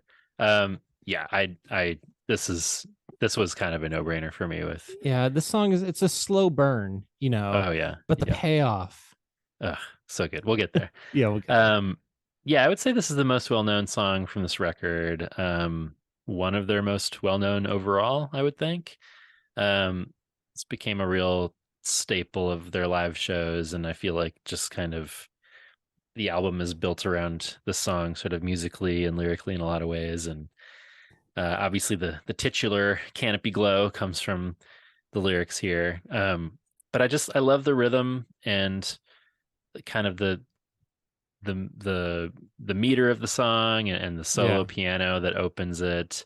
That vocal syncopation again, where it's like drift into the moss and float where the peat bog pulls. It's just such a cool. How do you decide to phrase it out in that way? I love it. I don't know. His ability to their ability to decide when to sort of combine and pace out words always just like so satisfying and surprising. But it really takes off for me in the part where I guess you'd call it the bridge, but it stays there for the rest of the song. So it's like there is a verse and a chorus, and I guess there's a bridge, but then we're kind of there the whole time. But at about 150, that's where it really starts being kind of really propulsive and beautiful. You said, is this a ceremony? Oh, baby. I don't know. Well, I don't mind the way we all fall in and roll down, push through the veins and the traffic lights. And when you reach it underhead, it's half submerged down below, ruling all accounts of peaceful past beneath the canopy glow. The canopy glow.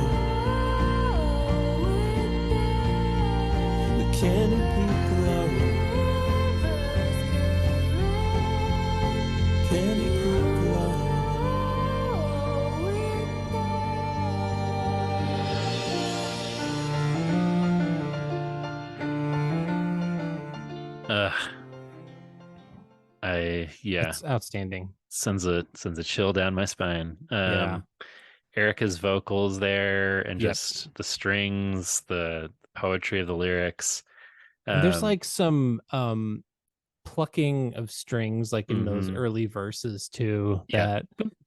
that kind of jump out, and it's like, that's in the ways that I think they used horns on their early stuff. They really brought in the strings to do some interesting stuff for this record. Right. We joked about the band loading in with all their horns at shows, and you hearing somebody be like, "What is this, a ska band?" Yeah. Maybe you see them filing in with all their cellos and their violins, and like, "Hey, what are we to the symphony orchestra over here?"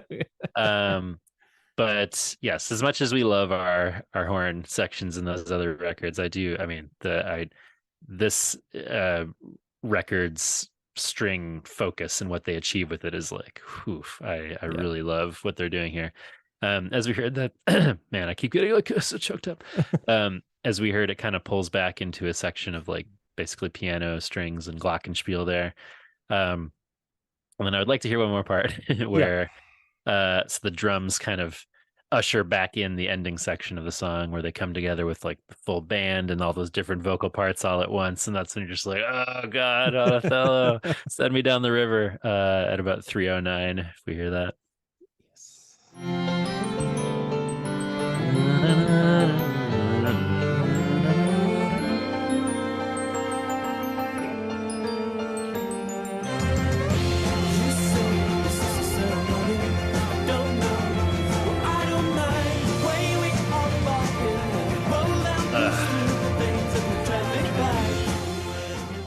It's so beautiful, man. It's so awesome.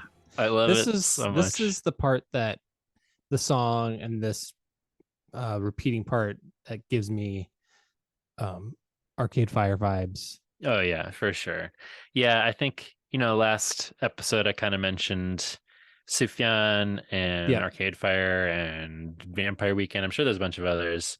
And in the Discord, folks were like, you guys didn't call out that like some of these Hanasaka Gigi sounds just like Chicago on Sufjan's Illinois record, which I think Floating World is more analogous to Sufjan, and this record is more analogous to Arcade Fire in a lot of ways. But there was that sort of 2000s lush orchestral chamber folk thing happening, and I was very here for it. Many people are saying that Arcade Fire ripped off Anathallo for the Suburbs. That's what many people are saying. Win Butler also kind of a creep, it turns out, which is a real bummer. Anyway, no creeps in Anathallo. I never want to hear if there are, but I don't think there are. But having hung out backstage with them a few times, they're all lovely people.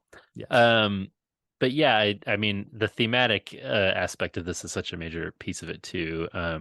So this is a partly fictionalized version of a near-death experience of Erica's mom on a hiking trip, and she and Matt co-wrote the lyrics about that experience. Again, this is a quote from a blog post by Matt.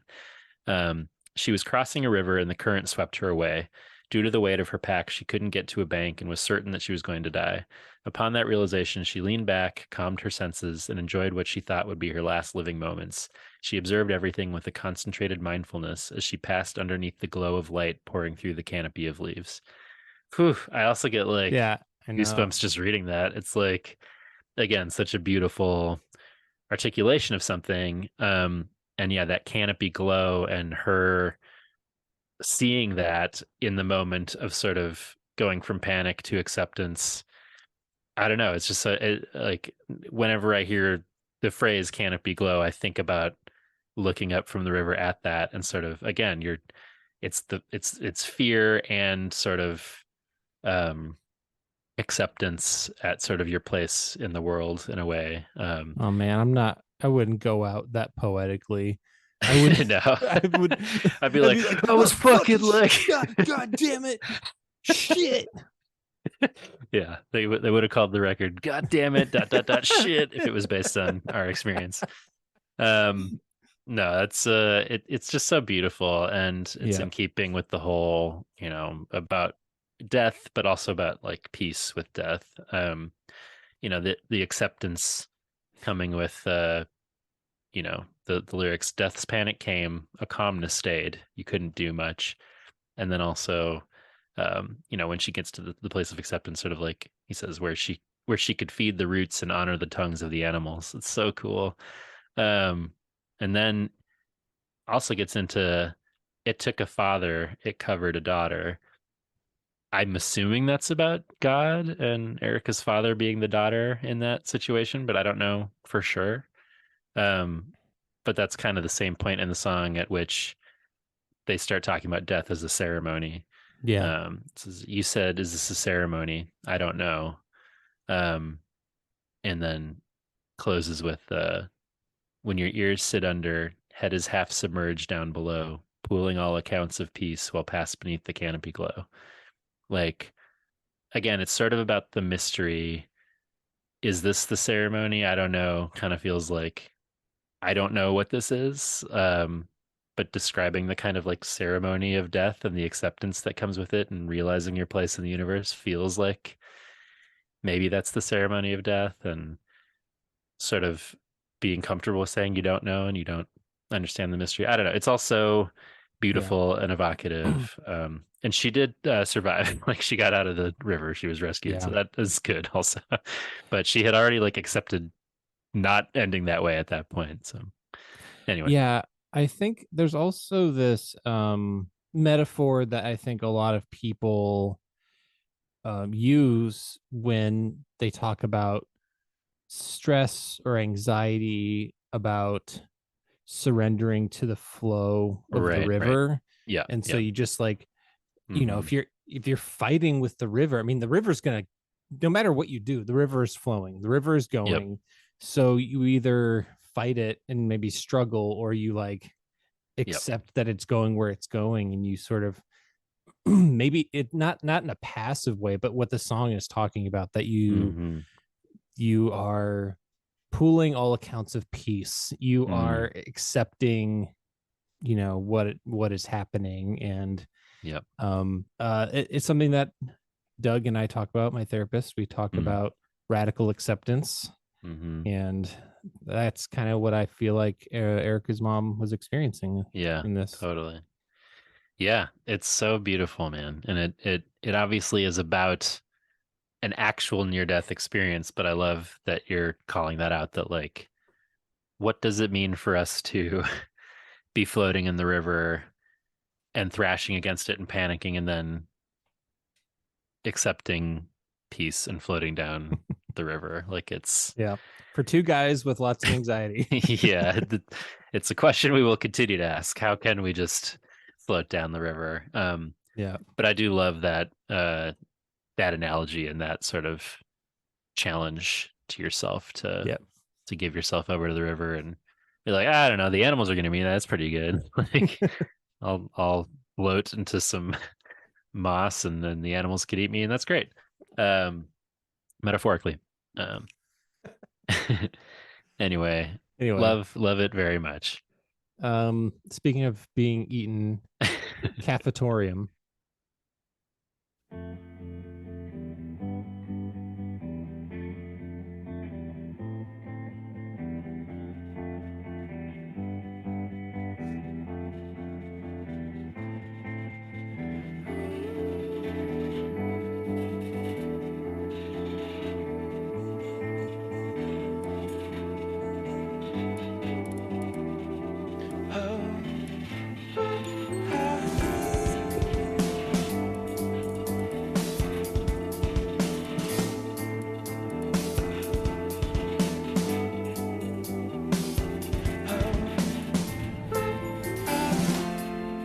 Baptized by a dolly from a cool bowl, finger flung, soapy water, holy water from the drinking fountain of the high school cafeteria. Among the great cloud when Margie whispered amen, but I didn't slap back at the need to move the moist dead air. I was still unborn, but I heard the first hand when Jack said that the body above and the heart above can be baptized in the beams of the road's way. So rings back there one drop in the tomb of your skin. Be baptized in the beams of the road's way. So rings back there one drop in the tomb of your skin.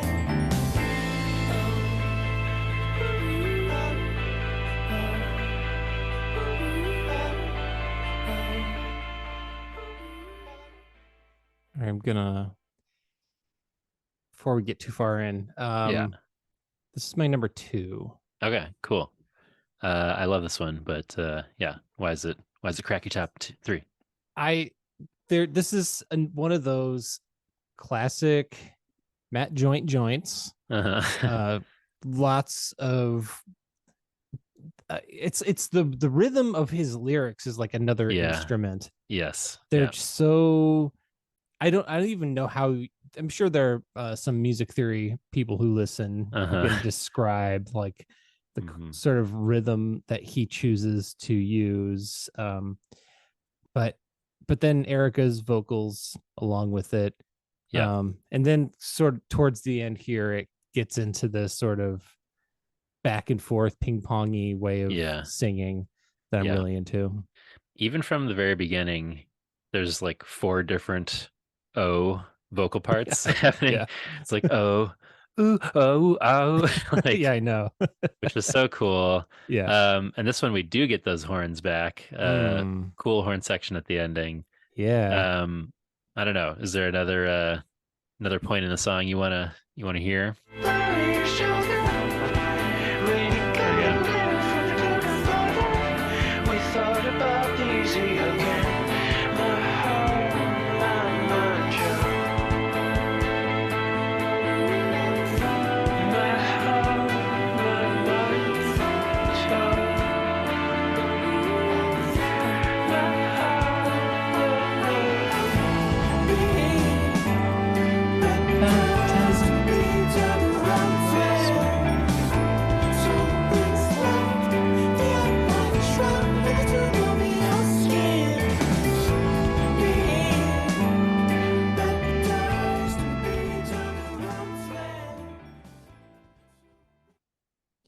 Give me all the glockenspiels you got, baby. Hell yeah.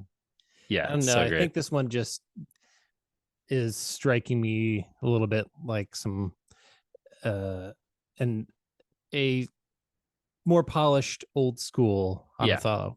Yeah. No, I think that's right. Those, especially like ending with the horn section feels like something I had seen a lot at that point and love to sort of see it return here. Yeah. Thematically, this one's interesting. So a cafetorium is like a combined space at schools. It's like part cafeteria and part auditorium, right? And a lot of non-denominational churches often use those as like church meeting spaces because they don't have their own building. And I'm assuming that's sort of what this references. He talks about being baptized from a Cool Whip bowl with water from the high school cafeteria. That kind of evokes that. He talks about VHS, watching something on a VHS player. Yeah. The crucifix cut from styrofoam, flung over your shoulder, raining golden glitter from the glue gun border. We thought about the easy yoke, my mind, my heart choked.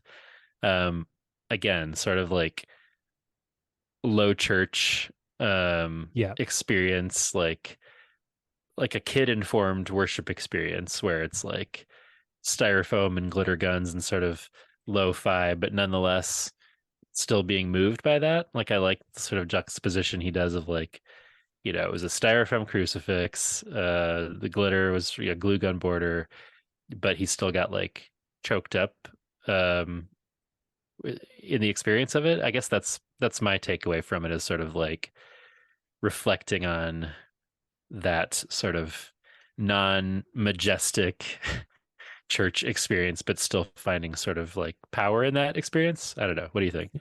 Yeah. And he says bulletin slapped back at the heat to move the moist dead air. So it's like this hot, stagnant sort of space of this school. But the part that's interesting to me, I was still unborn, but I've heard the firsthand. So like maybe he wasn't a Christian yet, or he was being taken to church and he hadn't been saved. And but he's hearing people's firsthand experiences or watching them be saved, or I don't know if this was like a Pentecostal vibe or what kind of. It is interesting because naturally, kind of like what we talked about with Danny, the further you get into your life as like a person as an artist, the less hitting the nail on the head in terms of obvious metaphor you are usually. And so it's kind of jarring to go from Holiday at the Sea, which we talked about on the Patreon, which was like, this is like pretty directly like Jesus-y in a way that like there's definitely a lot of sort of gospel in their other records, especially Floating World. But like by the time of this one, it's like, just an interesting juxtaposition with like, they wouldn't say anything as direct as they say in so many spots on A Holiday at the Sea. Yeah. But it still feels like allusions to kind of similar ideas. Yeah. But I like the sort of poetry with which they're doing it on this record. Yes. Cool one. Sleeping Torpor. Sleepy time. Ooh. Oh yeah. There's those minor chords, yeah.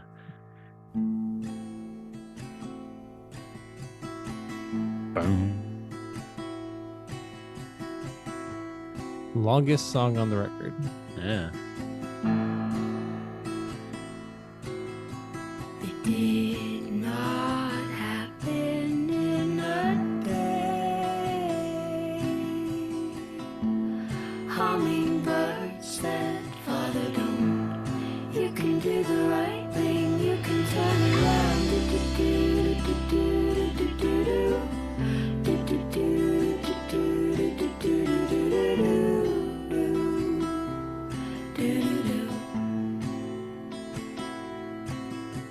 He called our names in 1, 2, 3. We stepped into the snow. We stood behind the coat, standing lost in the closet back.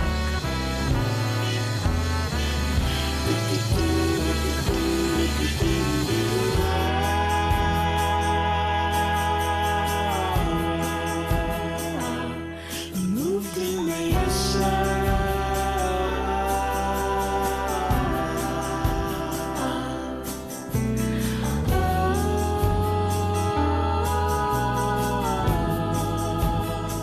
the hangers jangled, did you hear the metal clattering?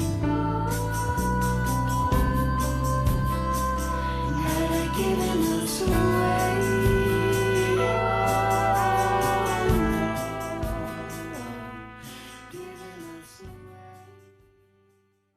So cool. So cool. Love the horns on this song. Yes. Love how much Erica's vocals are highlighted on this song. Definitely. Like we were saying, it's kind of the most minor chord driven song on the record.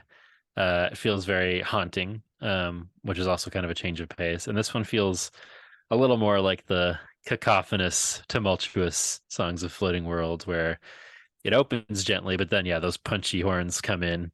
And it's still mostly resolved with major chords by the end of it. But this next section right after, I would also like to hear, because everything just kind of drops out and it's mostly just Erica's vocals and then this theremin, which is so like pretty and foreboding. Yes. I want to hear that.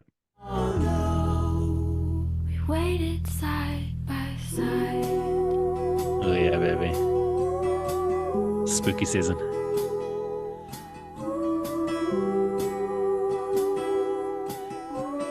Love it. We could hear you so sweet, we could feel the ground shake, we tightly closed our eyes. Yeah. so cool. Do you think this is a Garden of Eden kind of illusion here? Because maybe, there's this what sounds like, I don't know, like a sort of a game of hide and seek, right? Game of hide and seek, but it's a metaphor. Yeah, but we called our names. Yeah. Let's see.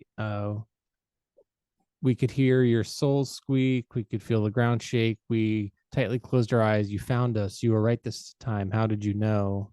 Yeah.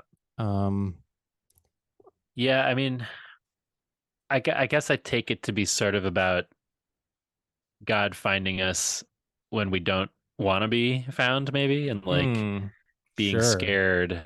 But then you were right. How did you know? Like God finding us in these moments when we're scared, but still providing a comfort. I guess that's how I take it, but I don't know. Sure. There's definitely a spooky vibe. So like, yeah, it almost sounds like they're scared of the father. They're hiding in closets, trying not to make a sound.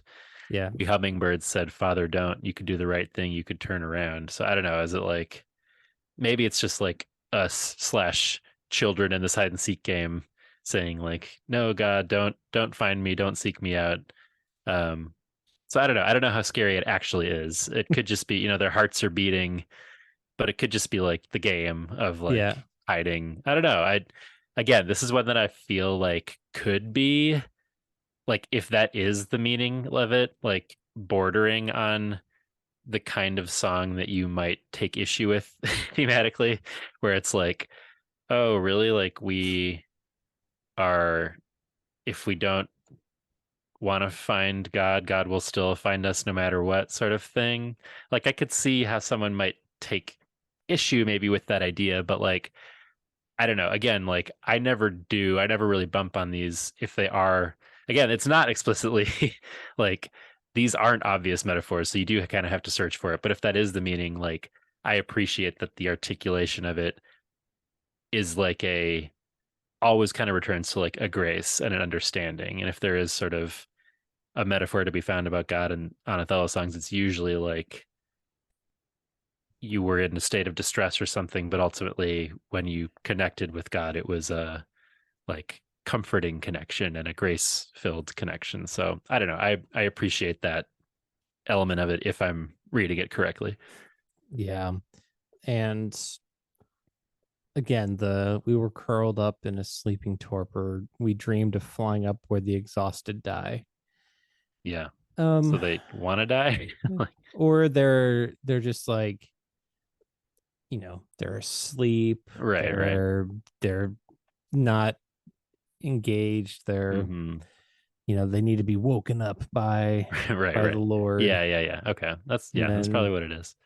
Flying up where the exhausted die, I guess heaven, maybe. Sure. I don't know. Yeah. I don't know. But does that make sense? Like, I don't know. I feel like a less poetically articulated expression of some of these ideas one might potentially take offense at. But the way that they're expressed, I think overall, like, even if you might disagree with the conclusion, I think it's said in like a thoughtful, moving way, I guess. All the first pages. Oh, baby.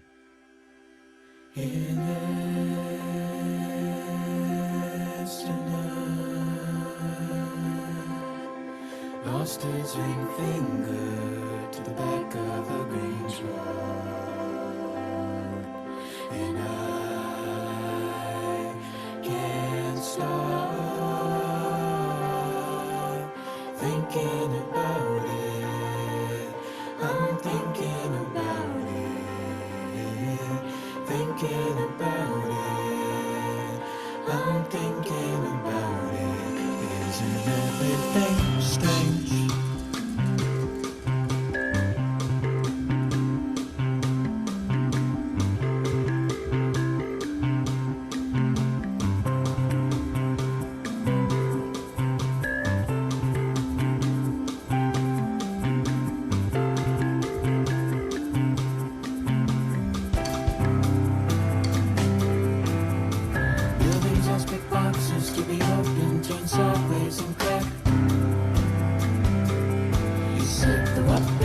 outside is much too fluid, too fast.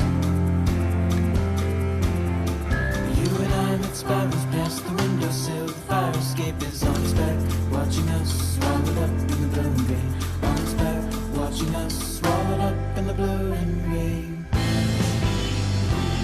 Flaring in the air, paper trails from all the first pages. Listening to color contrast, it twists around every other color. Grabbing up the way we play, the lights go out, the scene plays, sweet presents a new strangled spectrum. Color, grabbing up the way we play, the lights go out, the scene plays, sweet presents a new strangled spectrum. Oh, I love it. This also gives me old school Anathallo vibes. This one for me would be like my number 4, just outside my top 3. Yeah. I really love that opening with like that weird kind of harmonica sound, and then just like the piano part. Yeah. Those vocal harmonies are so cool, and Matt is doing that low harmony. And, Yep. And then just like that bass line comes in and that weird synthy like like part that just feels so cool. Really deep strings come in there. It all just feels like low and like rumbly and big and weird. And then that sort of rhythm too. Yes, all throughout the sort of syncopation and the melody progression is so cool.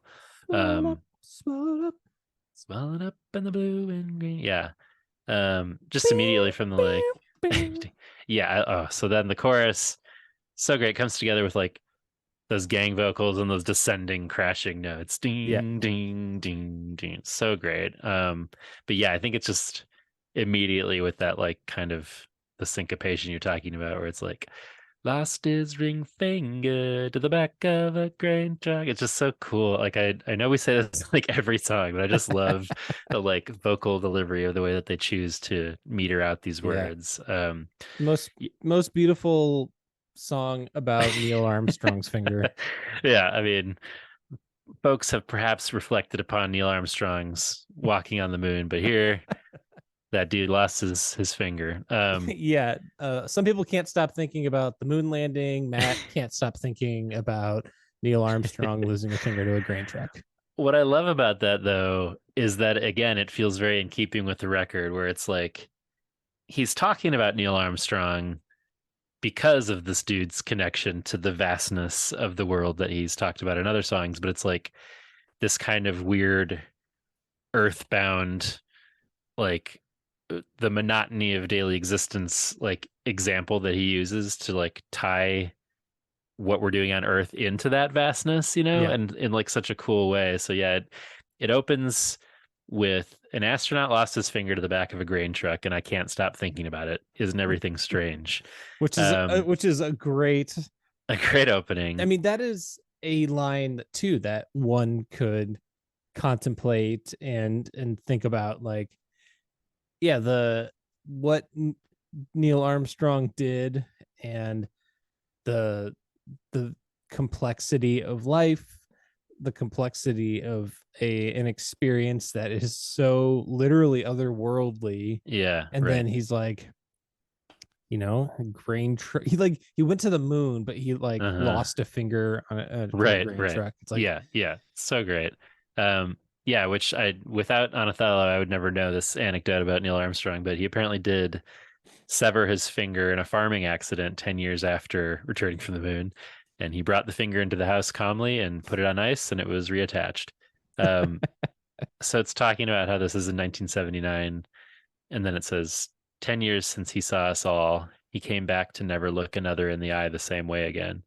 So kind of this experience of seeing Earth from space would change you forever. It talks about watching us swallowed up in the blue and green, which I assume is sort of watching Earth from space, but like also observing all the things that happen in the world. I don't know. It's a really interesting meditation on all of that, like the weirdness and complexity of life, this big celestial thing, and then this very temporal, body focused thing. Which feels like another theme of the album. I really like it as a way to examine all of that. but I also would like to hear one more part here where the section that like precedes the final chorus and the build up to that is so propulsive and satisfying at 4 minutes.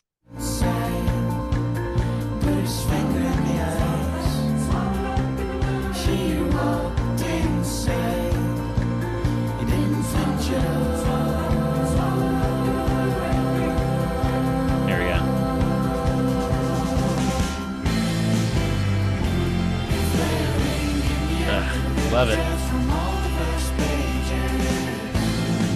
Ding, ding, ding. Yeah, that song So rules. cool. It's so great. Yeah, it makes me think about Carl Sagan's Pale Blue Dot that he wrote. It's sometime in the 90s when the Voyager took those images and he said, look again at that dot. That's here. That's home. That's us. On it, everyone you love, everyone you know, everyone you ever heard of, every human being who ever was lived out their lives, the aggregate of our joy and suffering, thousands of confident religions, ideologies, and economic doctrines, every hunter and forager, every hero and coward, every creator and destroyer of civilization, every king and peasant, every young couple in love, every mother and father, hopeful child, inventor and explorer, every teacher of morals, every corrupt politician, every superstar, every supreme leader, every saint and sinner in the history of our species lived there on a mote of dust suspended in a sunbeam. Yeah. Oh, man. That's so good, man. Yeah. I'm so glad you called that out. It's like, Carl Sagan and Matt Joyne are two philosophers of our time. Putting it so eloquently. Yeah, that's great. That really evokes the themes he's talking about. Yes. And here's an interesting one. Yes. John said it was interesting. I just said it was interesting. John J. Audubon.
I think this is really cool. Those tone chimes we talked about at opening is so great. And if people don't know what I was trying to describe to Danny, it's like they're sort of like mallet bells where the bell is sort of in line with the back of the thing, and if you hit it, it sort of makes the noise, but then you can pull it back and it stops. Right. You can watch those in action. Yes. In their live Japan DVD, which you can find on YouTube. Yeah, we'll post some of that. But they play this song, so you can see. Yeah, watching those that section live was always so fun. The three of them playing those different parts where they would start at different times, but it was such a cool I mean, Danny was talking about like the compactness of being able to just travel with those, but like I love the motion of you sort of flick it to make the sound, but then you pull it back and it mutes itself. It's just such a cool, again, the sort of like theatricality and sort of fun drama of seeing them live, but also this cool, interesting sound. Again, the delivery of the lyrics is so unique here. It feels kind of rhymey in that, when it's like, put you used to a hummingbird swing. Like, what is this, Hamilton? I don't know. I think it's there's a lot to sort of chew on here in terms of what they're wrestling with. I do want to hear one more part before we kind of get into that, but the bridge is like this growing sound of a bunch of bells all at once that then settled into this really pretty piano part.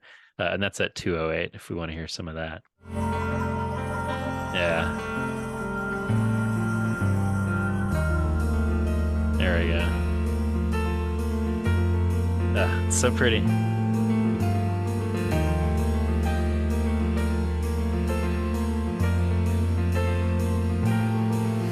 John drove on, thought about the Wyoming as he swam for the twisted neck and the broken bone. So cool. Yeah, that's the topic, or the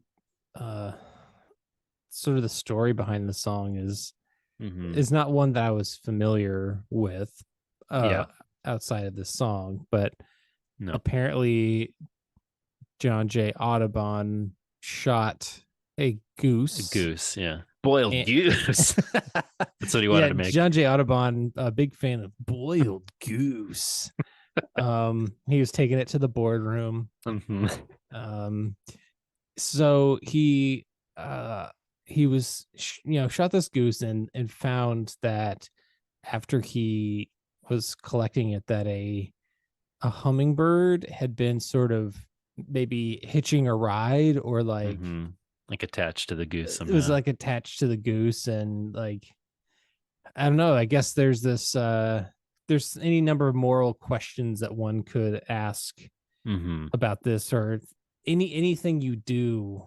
Like, he didn't simply just take the life of the goose. There was that goose was connected to the larger ecosystem, and the other animals were depending on it, or at least this one hummingbird was. And I think they're the ripple effect of how we interact with life and nature, and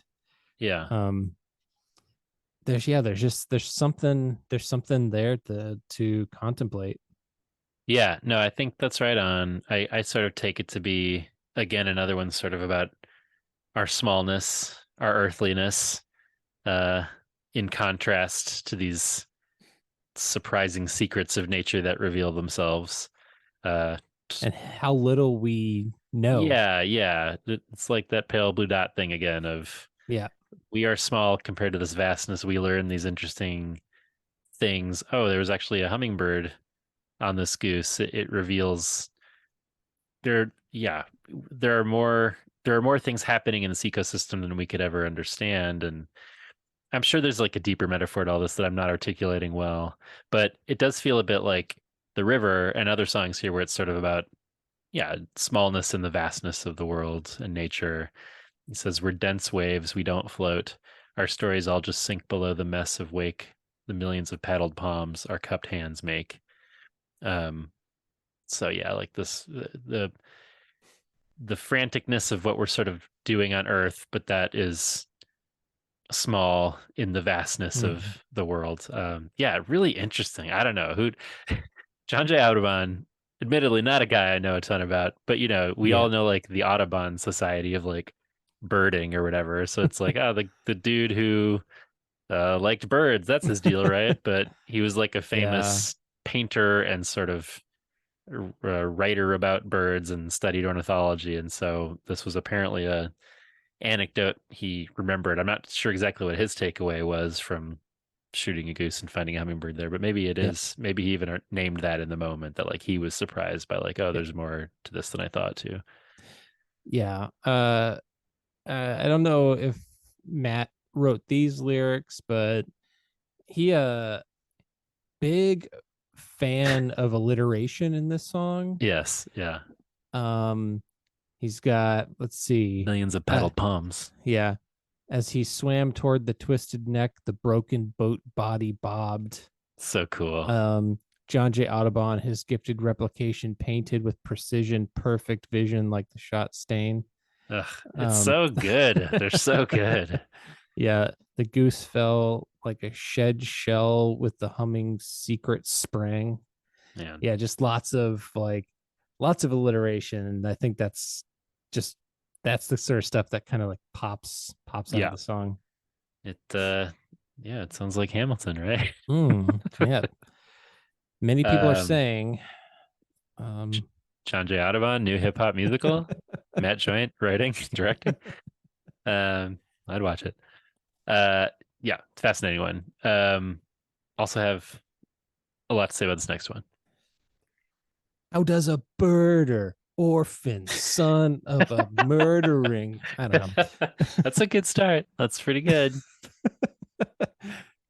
I don't know if John J. Audubon was an orphan, but why not? Bells.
Really cool.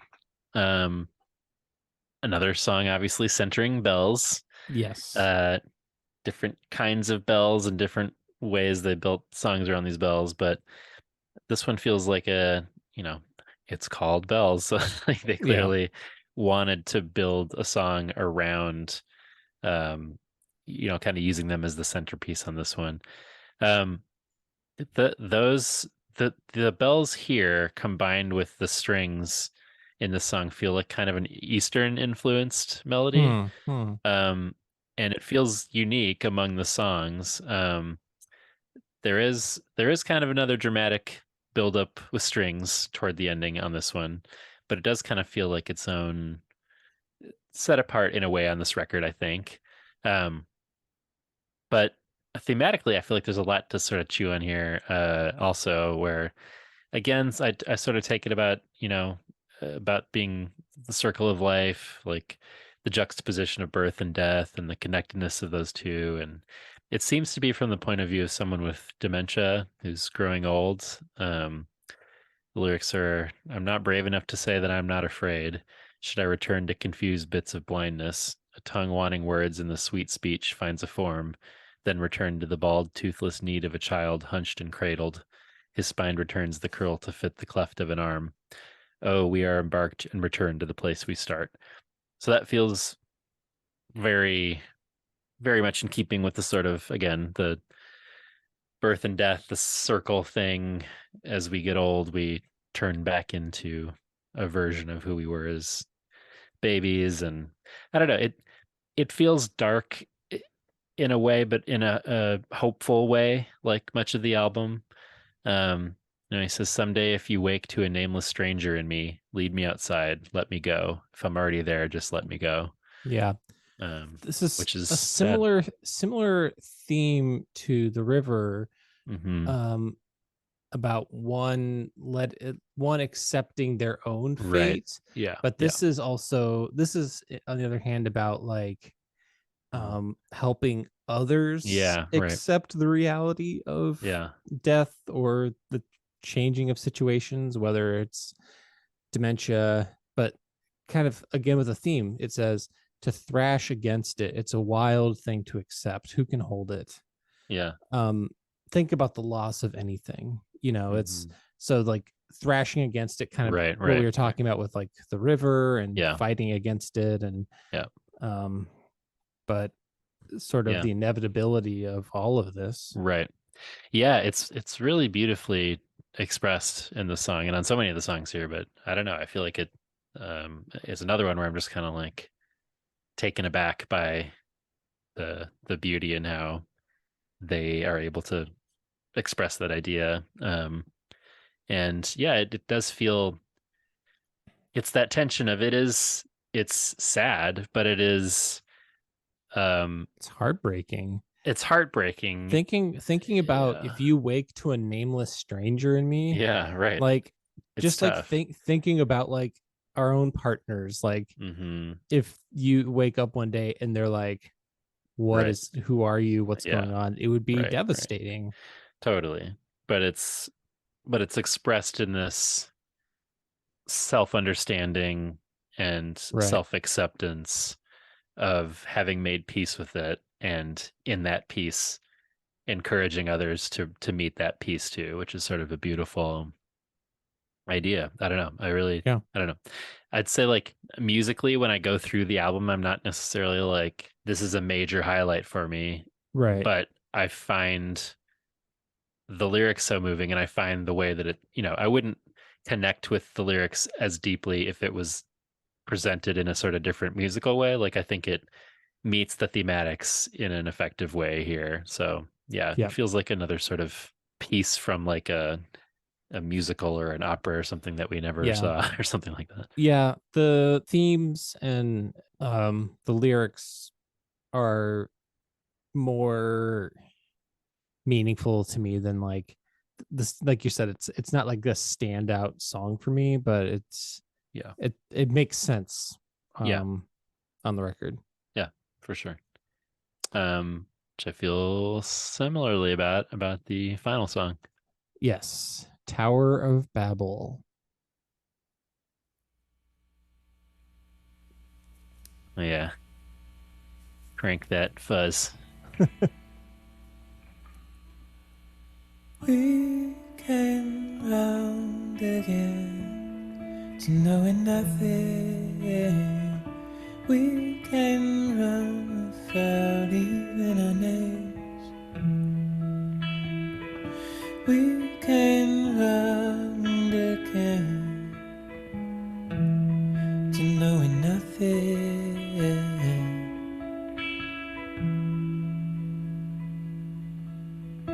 We came round again to knowing nothing.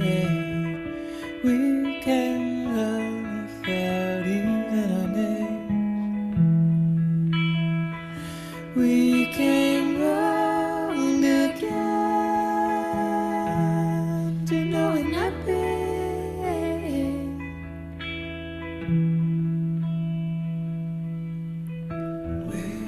Whatever thing that it was, or we were trying to build it up, it was crushed. Oh, by God, it was crushed. Whatever thing that it was, or we were trying to build it up, it was crushed. It was crushed. It was crushed. It was crushed. It was crushed. It was crushed. This reminds me of Cuckoo Spitting Blood on Floating Worlds, which was the penultimate song on that one, but just kind of the simplest song on the record. Yeah. It's just warm guitar and vocals and glockenspiel. So I think it's a nice album closer. Again, and another one that is like a major standout for me in terms of I got to hear this one now, but I do appreciate it as kind of a closing piece. And this one, obviously, about the Tower of Babel story in Genesis, which is about the origin of different languages.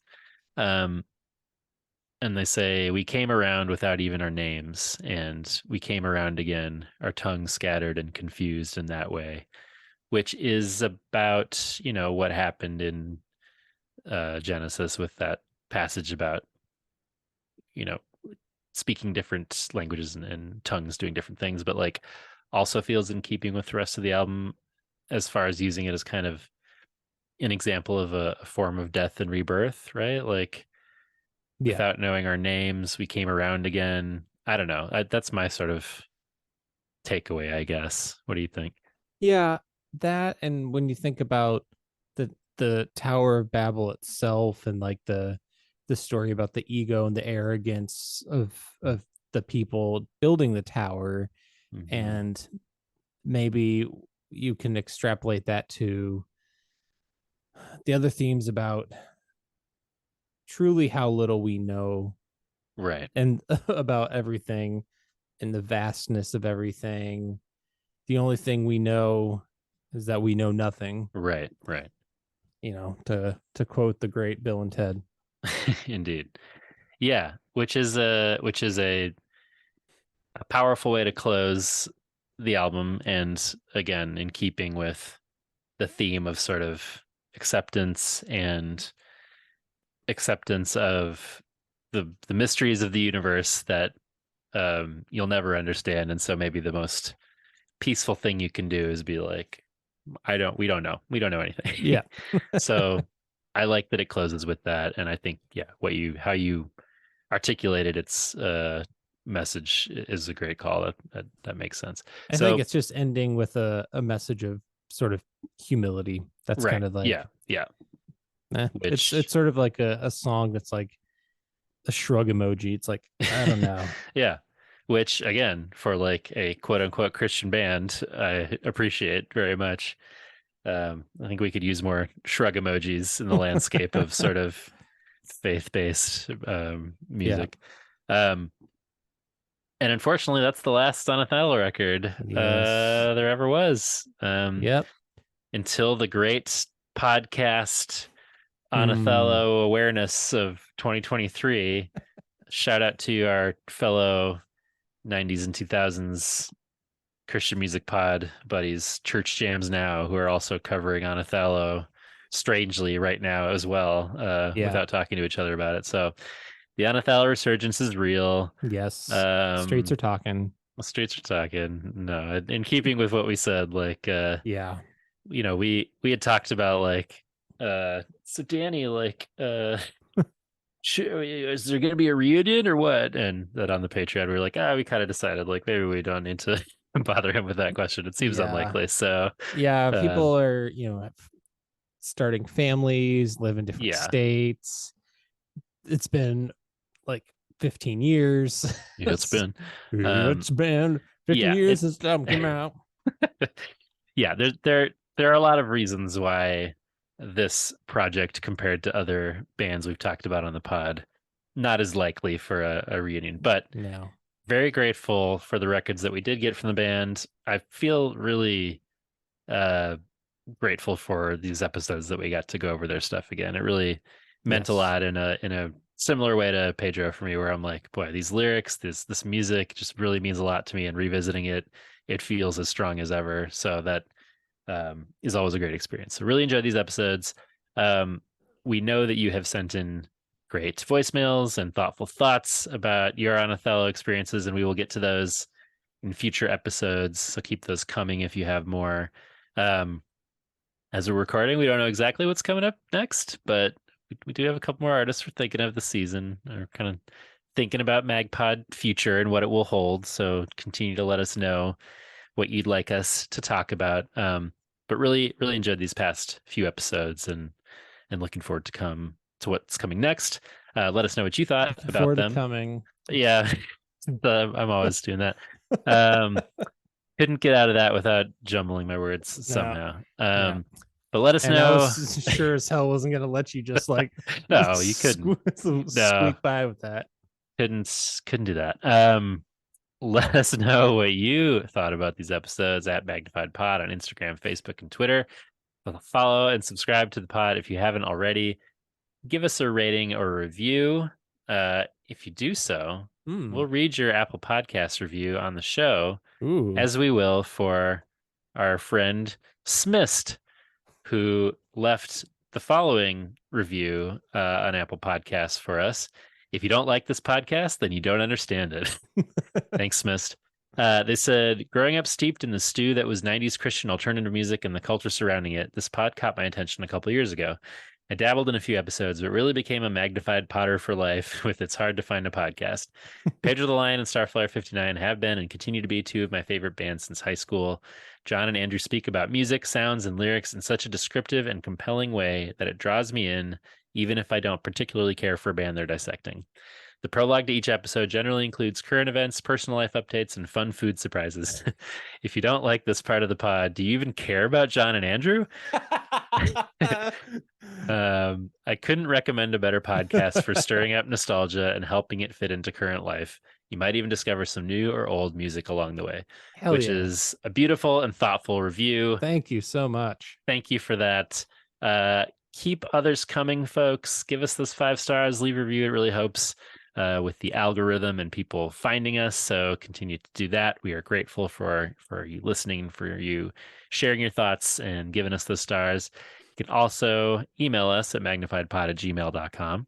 You can leave us a voicemail at 872-762-4763, 872-7-MAGPOD. You can support us at the Patreon. That's patreon.com/magnifiedpod. And Andrew, this week we are welcoming new Patreon punk, Robert Walker. Pew, pew, pew. I tried to do my rap horn on my phone and it wasn't working. So there you go. Shout out to Robert, who runs the Me Without You live archive. To shout out to that work and a little hint about what may be to come still this season. There we go. That's the shitty air horn I wanted. Shout out to Robert. Shout out to all the Patreon punks. Thank you for your continued support. Keeps us doing what we're doing. And also over on the Patreon right now, we have that special episode we mentioned on the Anathallo holiday at the CEP, which was a lot of fun to go through. You can also pick up some season 4 merch and other merch at magnifiedpod.storenvy.com. Thanks to Small Step Records for sponsoring us. Check out smallsteprecords.com to learn more. And thanks to Shadow Producer Jason and Bruno at Unoriginal Vinyl for our artwork. Well, I think I hear the voice of the spirit begging us to shut the fuck up. Shut the fuck up. I was doing like kind of an Anathallo thing there. Shut the fuck up. Shut the fuck up. Bow. Shut the fuck up. Wake the fuck up. Oh. We'll be back. Try to make you go stray in 2 weeks when we'll talk about something else. Ooh, yeah. When I close my eyes in podcast field, lying on her bed, I dreamt that the ground splits a seam and the spirit blow. We no longer pod into our cast. We left them rapping as a sign to slip into the crack tide. Magpod for life.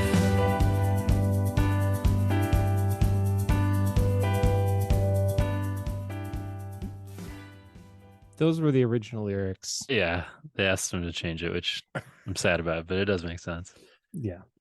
I mean, it was kind of weird that a full decade before we started the pod that he was writing lyrics about Magpod for life and everything. Aren't we all just a glint in Matt Joint's eye? Yeah, he knows the world in ways we'll never understand.